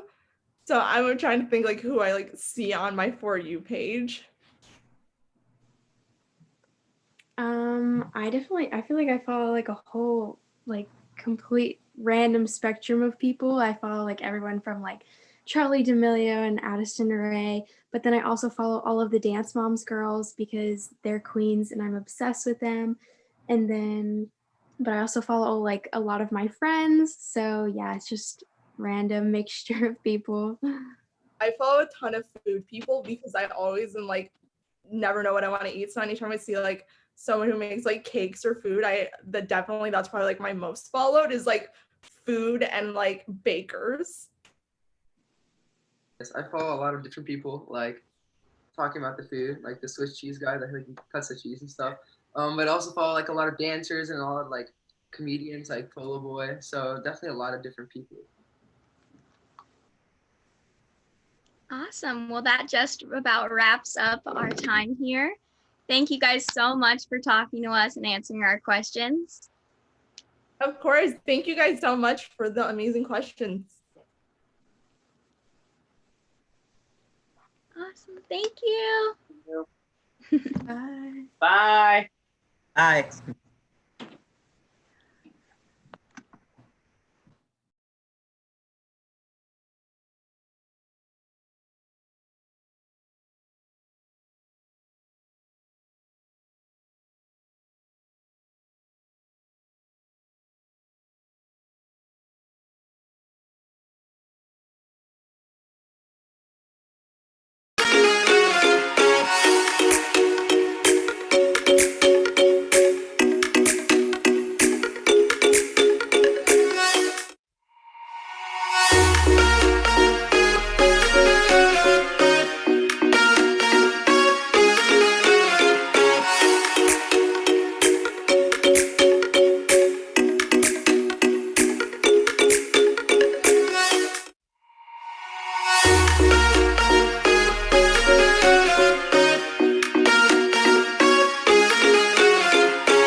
Hey, it's me, Addie B, and I have some really cool news to share with you. I'm so excited to be able to showcase a brand I love as a part of the Z-Star team. Be sure to subscribe to Z-Star Digital on YouTube so you don't miss a thing.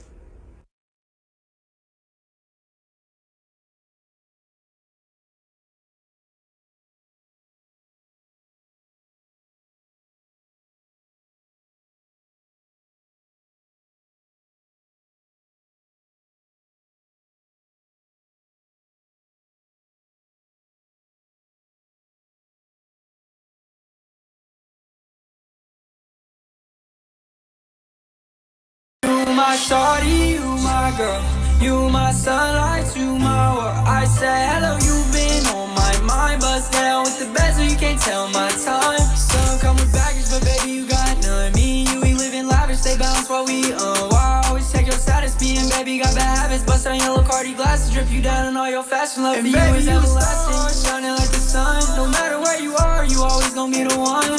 Shawty, you my everything, I love the way you talk. Got you whipping in a race, stepping out in Jordan 1. I said hello, who is you sitting in the yellow, brown eyes, brown hair with your knuckles? Let me get you out the friend zone, yeah. Let me get you out the friend zone. It could be a little hard,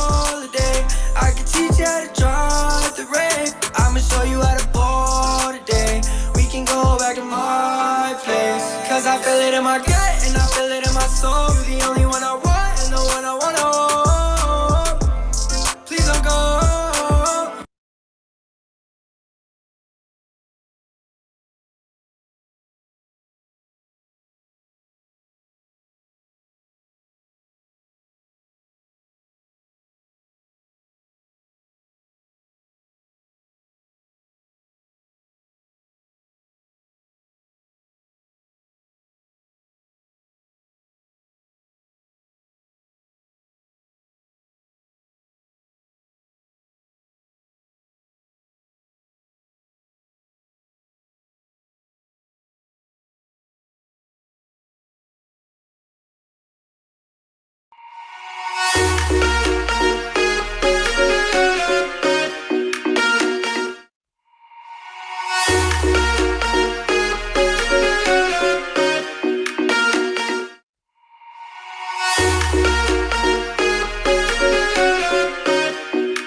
Serious.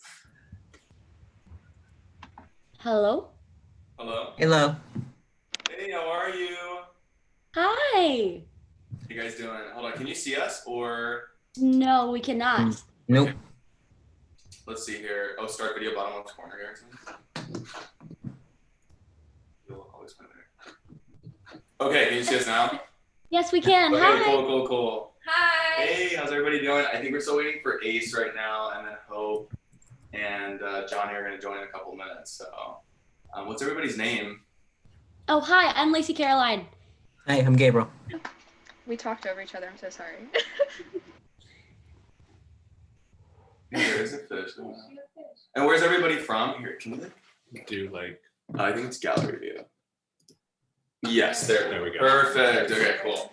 There we are. Johnny, what's up?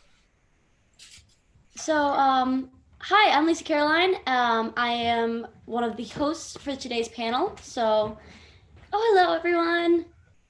Hello. What's up, Johnny? Hello.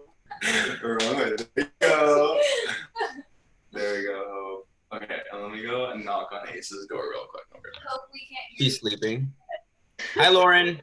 Hi, Johnny. Hi, Alex. So, Hello, Miss Hope. How are you? Okay. Hope, we can't hear you. Can't hear Hope. We can't hear you. We can see your wonderful smile. We can't hear you. You can hear us. Here, let me text him. Okay. Hope's like, what's going on? Yeah. Oh, unmute yourself. You have to unmute yourself. What is it? That's what you Oh my gosh. Okay, now we're good. Oh my goodness. How you doing, Hope? How's everybody's day going so far? How's CollabBASH been? Good. Yeah, it's been good. Yeah. Alrighty. So, do you guys want to introduce yourselves?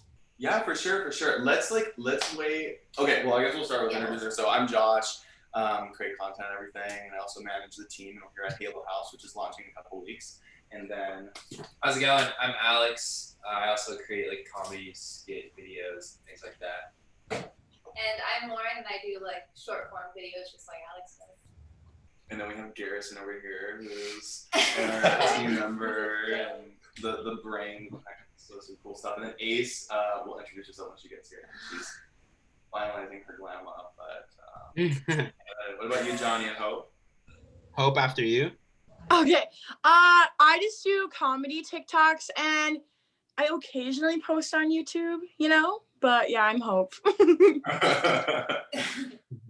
I'm Johnny. I do also comedy on TikTok, and yeah, that's what I do. Awesome. And there's Ace. I know we're just kind of like connected everybody. Oh my gosh, she's beautiful. Hello. And then Ace, you can introduce yourself. Oh, Where did what's go? up? I'm Ace. How are you doing? Hey, Hope. Hi, Ace. Okay, so I know Johnny and Hope, and then I see Lisa at the bottom, and then who else do we have? Oh, I'm Lacey Caroline. Hi. I'm Gabriel. I'm Alyssa. Gabriel, I love your hair. Oh, thank you. And what do you guys do? Like, are you guys social media acting? I act. Oh, sorry. You go ahead. Oh yeah, no, I'm an actor and a podcaster. Awesome. Ooh, podcaster. Yeah. I'm an actor, and I do hosting stuff like this. So.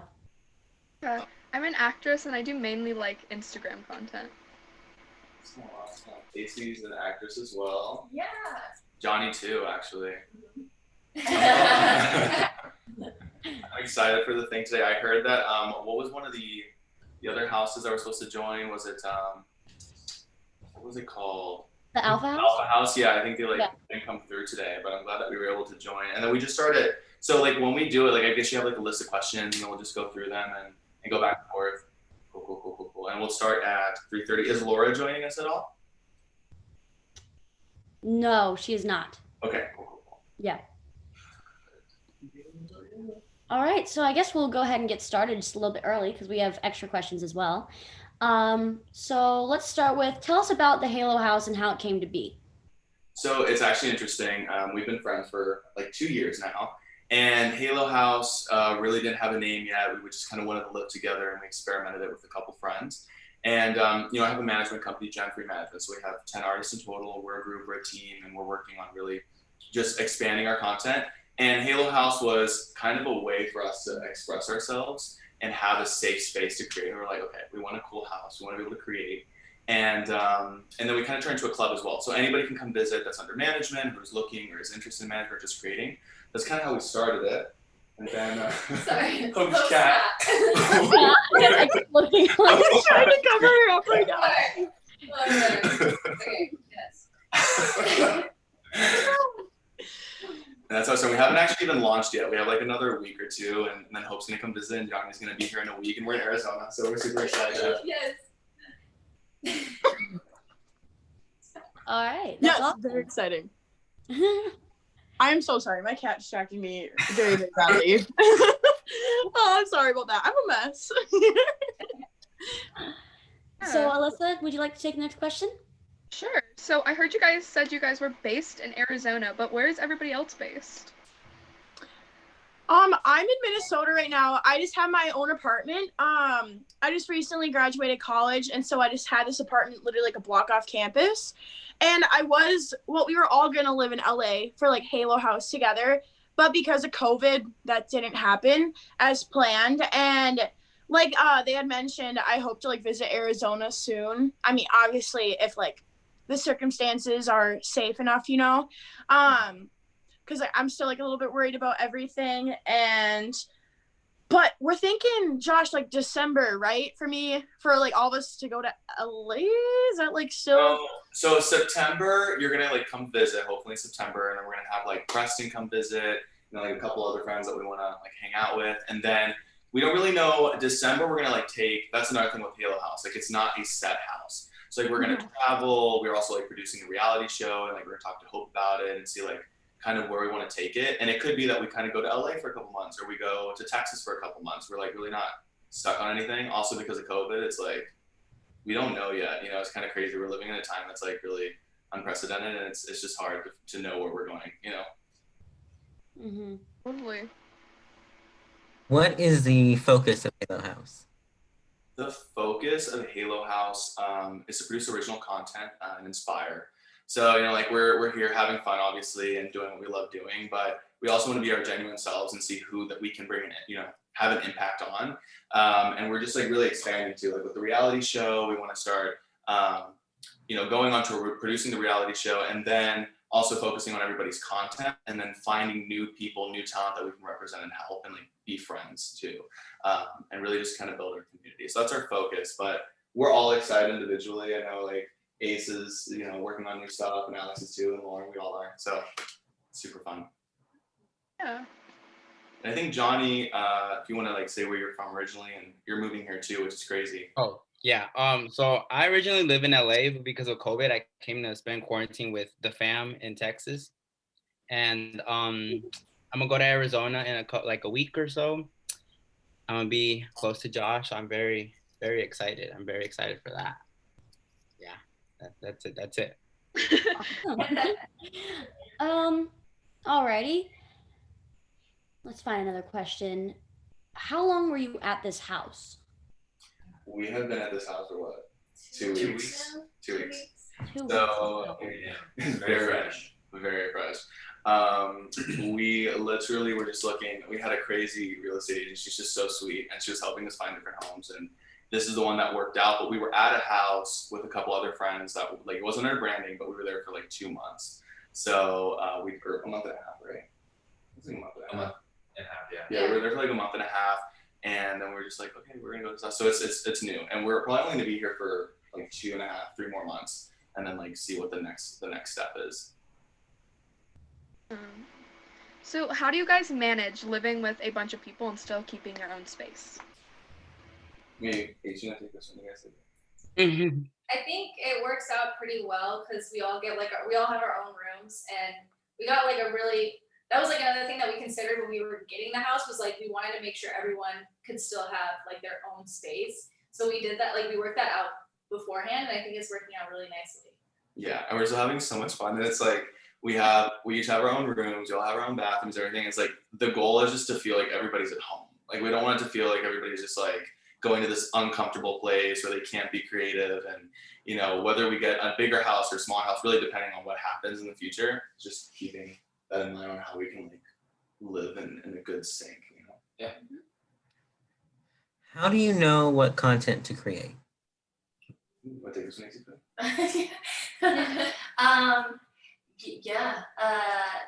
How do you know what content to create? I guess the best answer for that would be just what's relatable at the moment. Anything that you're going through, especially right now with like quarantine and what's happening in the world. It's kind of nice to have or be that comic relief for your followers, which I don't really like to call them my followers. They're my besties. So like for my besties, I like to do things for them that like just entertainment, so they can escape their daily lives, even if it's just for 60 seconds, 30 seconds, you know. So just kind of like what makes you smile, and then putting it out there and producing it for your besties, you know? And I'd say it's the same for a lot of us too. Like Alex is really into food and like Lauren's really into Sims. So we're like experimenting different types of things. And sometimes, you know, we know what we're doing, sometimes we don't. But at the end of the day, it's just experimenting and having fun, you know, doing what you love. Yeah, and the experimenting part is definitely the most fun because, like, Lauren, she created this whole house in Sims, and I swear to you, it looks exactly like our house. Like, what? And then, like, even the TVs and the decor and everything in each room is exact. yeah, it's pretty cool. It was fun. Which you're gonna be posting to, Yes, which is exciting. and I'm gonna start editing it tomorrow. So. Yes. Yes, Lauren. Yes.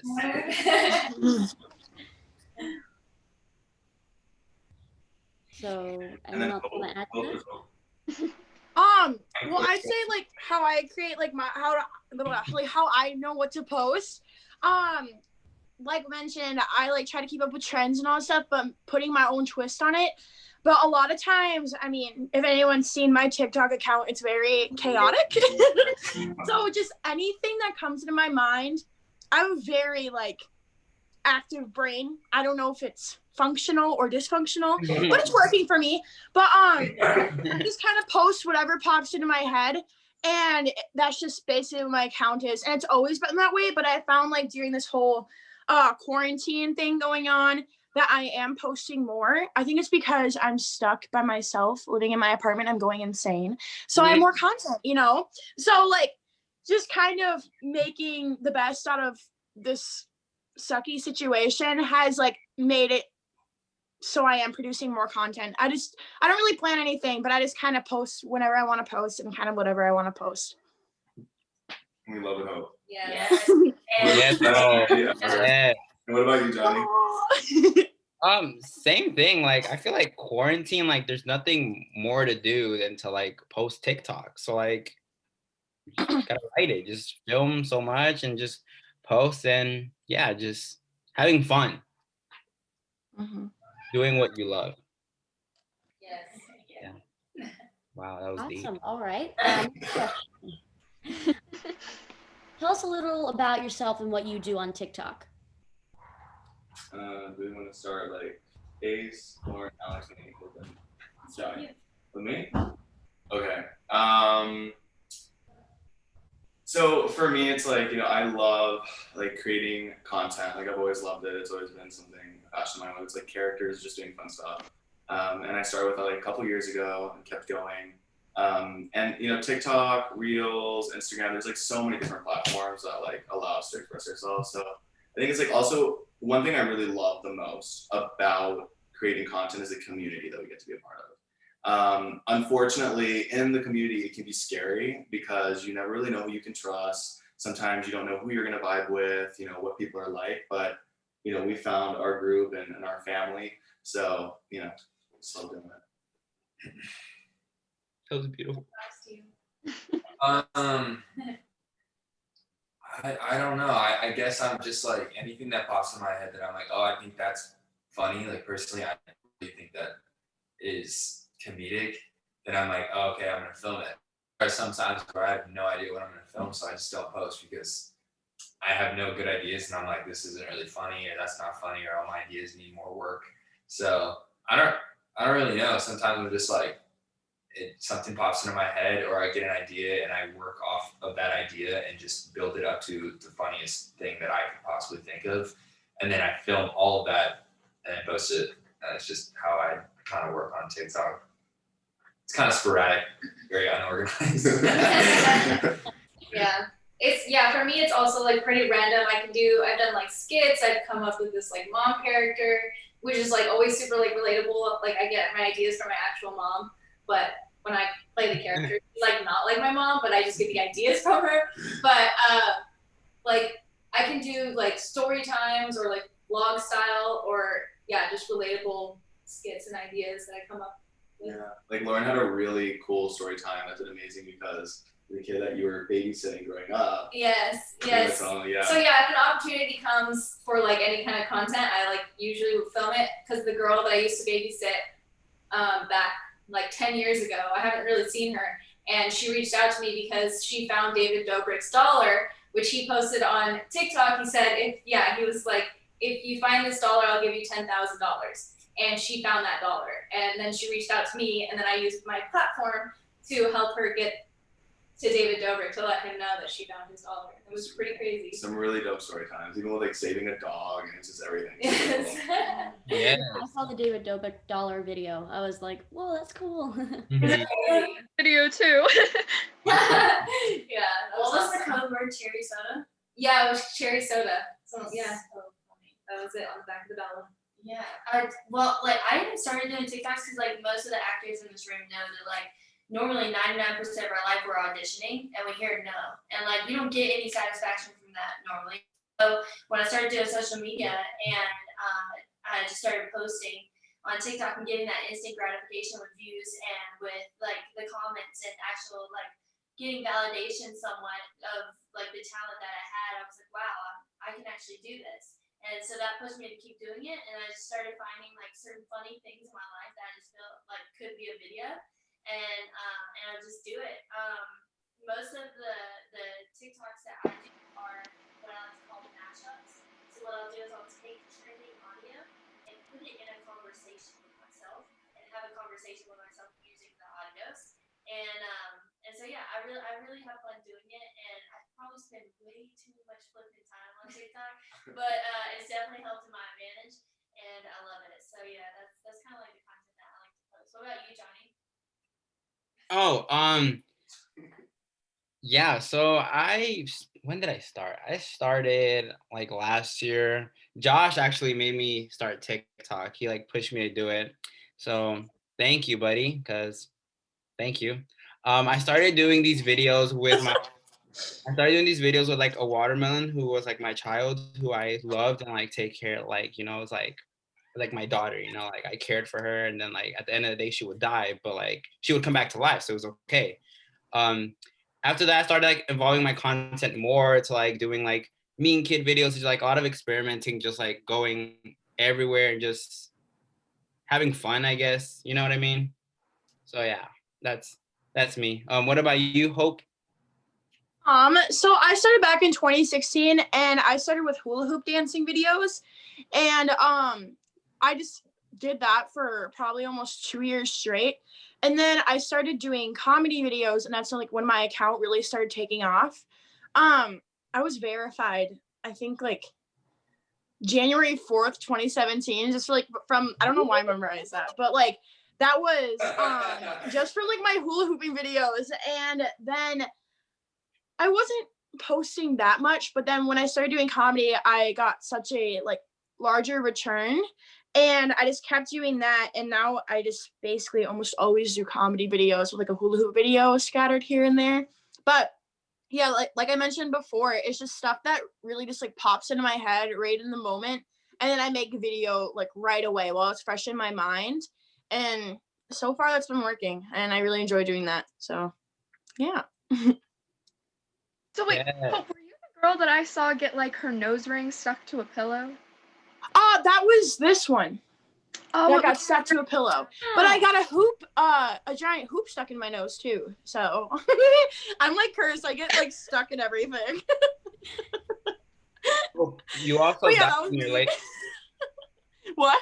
you also like died on your that one video that went viral. Yeah, I God. got like the nosebleed, and that video has almost 50 million views now. Wow. And that is just insane. And then I didn't post for like 2 days, because I was just like, I'm gonna convince people that I'm dead, and it worked. And it was actually really, really funny, and then I felt kind of bad, so I posted again, and I was like, hey, I'm not dead, but I still get questions today. There's like, oh my gosh, I thought you were dead, and I posted that like a month ago, so I'm just like, oh my gosh, there are some people who think I'm dead, but I'm not. She's alive. Yeah, I watch all of you guys' content, so this is really cool to be in an interview with you guys. It's just cool. That's so cool. Cool. So how long have all of you guys been on TikTok? I know that you said that you've been on since like 2016, but what about the rest of you?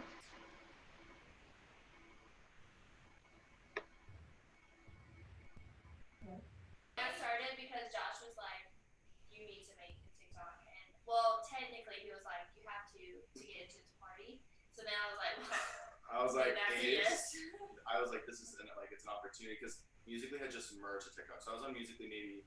They had like a 1M comedy audition. I posted a couple videos. I think it's probably been 2.5 years. So right before it merged into TikTok, and I was like, Ace, John, you guys, this is where it's at. And then I was like, also, if you want to get into this TikTok party at VidCon or playlist, like we got to make it work. You got to make a TikTok. And then they did. And we did it. Together and everything. I think I started in 2018, so yeah, around the same time, right before it turned into TikTok. And I actually met Alex making Musical.ly at the time, and that's how we met. So it's kind of crazy. Now we've been together for 2 years. So. When did you start? I don't know. It must have been like 2017. It was still Musical.ly, but it was like pretty close to turning to. Well, actually, I don't even know. I feel like my answer's out. 2.5 years probably, almost 3 years. Yeah, over 2 years for sure. Yeah. Real quick, I'm getting a text saying that the audio seems to be really low. Is it low for you guys? Yeah, we can't hear you Yeah. very well. Really? Oh my gosh. Yeah. It goes and comes. It goes and comes. Yeah, it like goes Yeah. out, but we Wait, can here, hear give us the 1 occasionally. second. Let's Our just make Wi-Fi sure. has been really weird since we had a monsoon the other day. Yeah, we had like a storm. I was like, oh, I can't hear what you're saying. Yeah, Like they yeah, see we our are mouths move, connected. but it's like. Here, let me do the personal hotspot. Sure. Fast. Yeah, for sure. It might be fine if you guys just like talk a little louder. A little. Is this like good? Like if I'm. Yeah. Okay. Okay. Yeah. Yeah. Well, extra energetic and extra loud. Cool. Yes. So I was on TikTok for like 2 years. What about you? I think I hope I'm doing that. So that's what else. Yeah. I actually like Alex and Lauren are the first ones that I actually collab with. I did and Josh on the same day, but they were my first like big collabs because they were verified and they had like large followings, and I literally only had like maybe when I met them like 2,000 followers. So I'm blessed to know them and call them my friends because otherwise like I don't think I'd be here without them. So that's another reason why I'm really stoked to have them as family and start this house together. It's really dope. It feels like it came full circle, you know? Yeah. And for me, I was homeschooled most of my life. So for me, socially awkward kid, like I'm sitting there with my Chipotle bowl and I'm just like, do they want to make TikToks? Do they not want to make TikToks? And Alex and Lauren were super warming, and like Hope and I had been talking, and like Ace is just the energy. It's like, and Johnny, like we literally like became friends from someone spilling a drink on the shoes, and I had tied to go in my bag, like like mom pennies. Oh, yeah. Bag That's how we became friends. Yeah, it's crazy how it all met. We just all like connected. So. Yeah, and Johnny was fortunate enough to let me babysit Watermelonisha, so that kind of helps, you know. Oh, you're gonna make me cry. All right, so we have about 4 minutes, so we can probably ask 2 more questions, and then we're gonna wrap it up. Awesome. Let's do it. Do you guys feel like you would act on the main stage? Let's start this way. Yeah. Main stage meaning. Yeah, what's main stage? Meaning like, like Broadway or like film. Yeah. Yeah. Like mainstream media, traditional media, absolutely, 100%. I've been fortunate to have that. Had a couple speaking roles on some TV, but I would love to feature film and eventually love to be on a sitcom as a regular. That would be the goal. So, what about y'all? I would definitely be interested in it. Like, I would definitely give it a go. But it's not like something that like I strive for to be like an actress, but I used to when I was younger. But yeah, so I wouldn't be opposed to it. I really enjoy acting. I'd be totally down. I would never do Broadway or anything like that. Like theater, that's just not my thing. But don't let him fool you though. This mofo can sing. He can sing something, he just does it. It's crazy. The craziest thing I've ever seen. You can. But I'd act. I'd be down to act. For me, it's like, like right now, even like the cool projects that we want to do, like I'm kind of like, I want to make movies, really cool things. So if we produce them and then like put them on social media, if the network picks them up, I guess like I would be a part of that. But like growing up, I did always like love music, and I also loved acting. So I'm kind of like a theater kid deep down, even though I never was a theater kid. So like maybe I could see myself doing a Broadway show or like part of like writing something. I don't know. I think I'm open to anything and just like trying things. So the opportunity comes. What about you, Hope?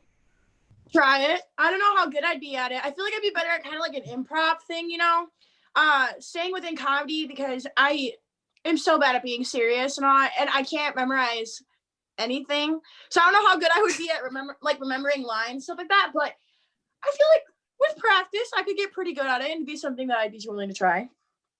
Mm-hmm. Like that show thing for Flight I did that House. show thing. I was about to say that. Good. What? The Flight House thing. Remember the show for Halloween? Oh yes, that's right. And you killed it. We all killed it. That was so much. That was fun. Yeah. We're gonna produce kind of like cool stuff here too. Like we want to do a horror film, like a comedy horror, for the next month. So Hope, Johnny, like we need to talk about it because I think it's gonna be so funny. We have a couple really good ideas. So Let's do it.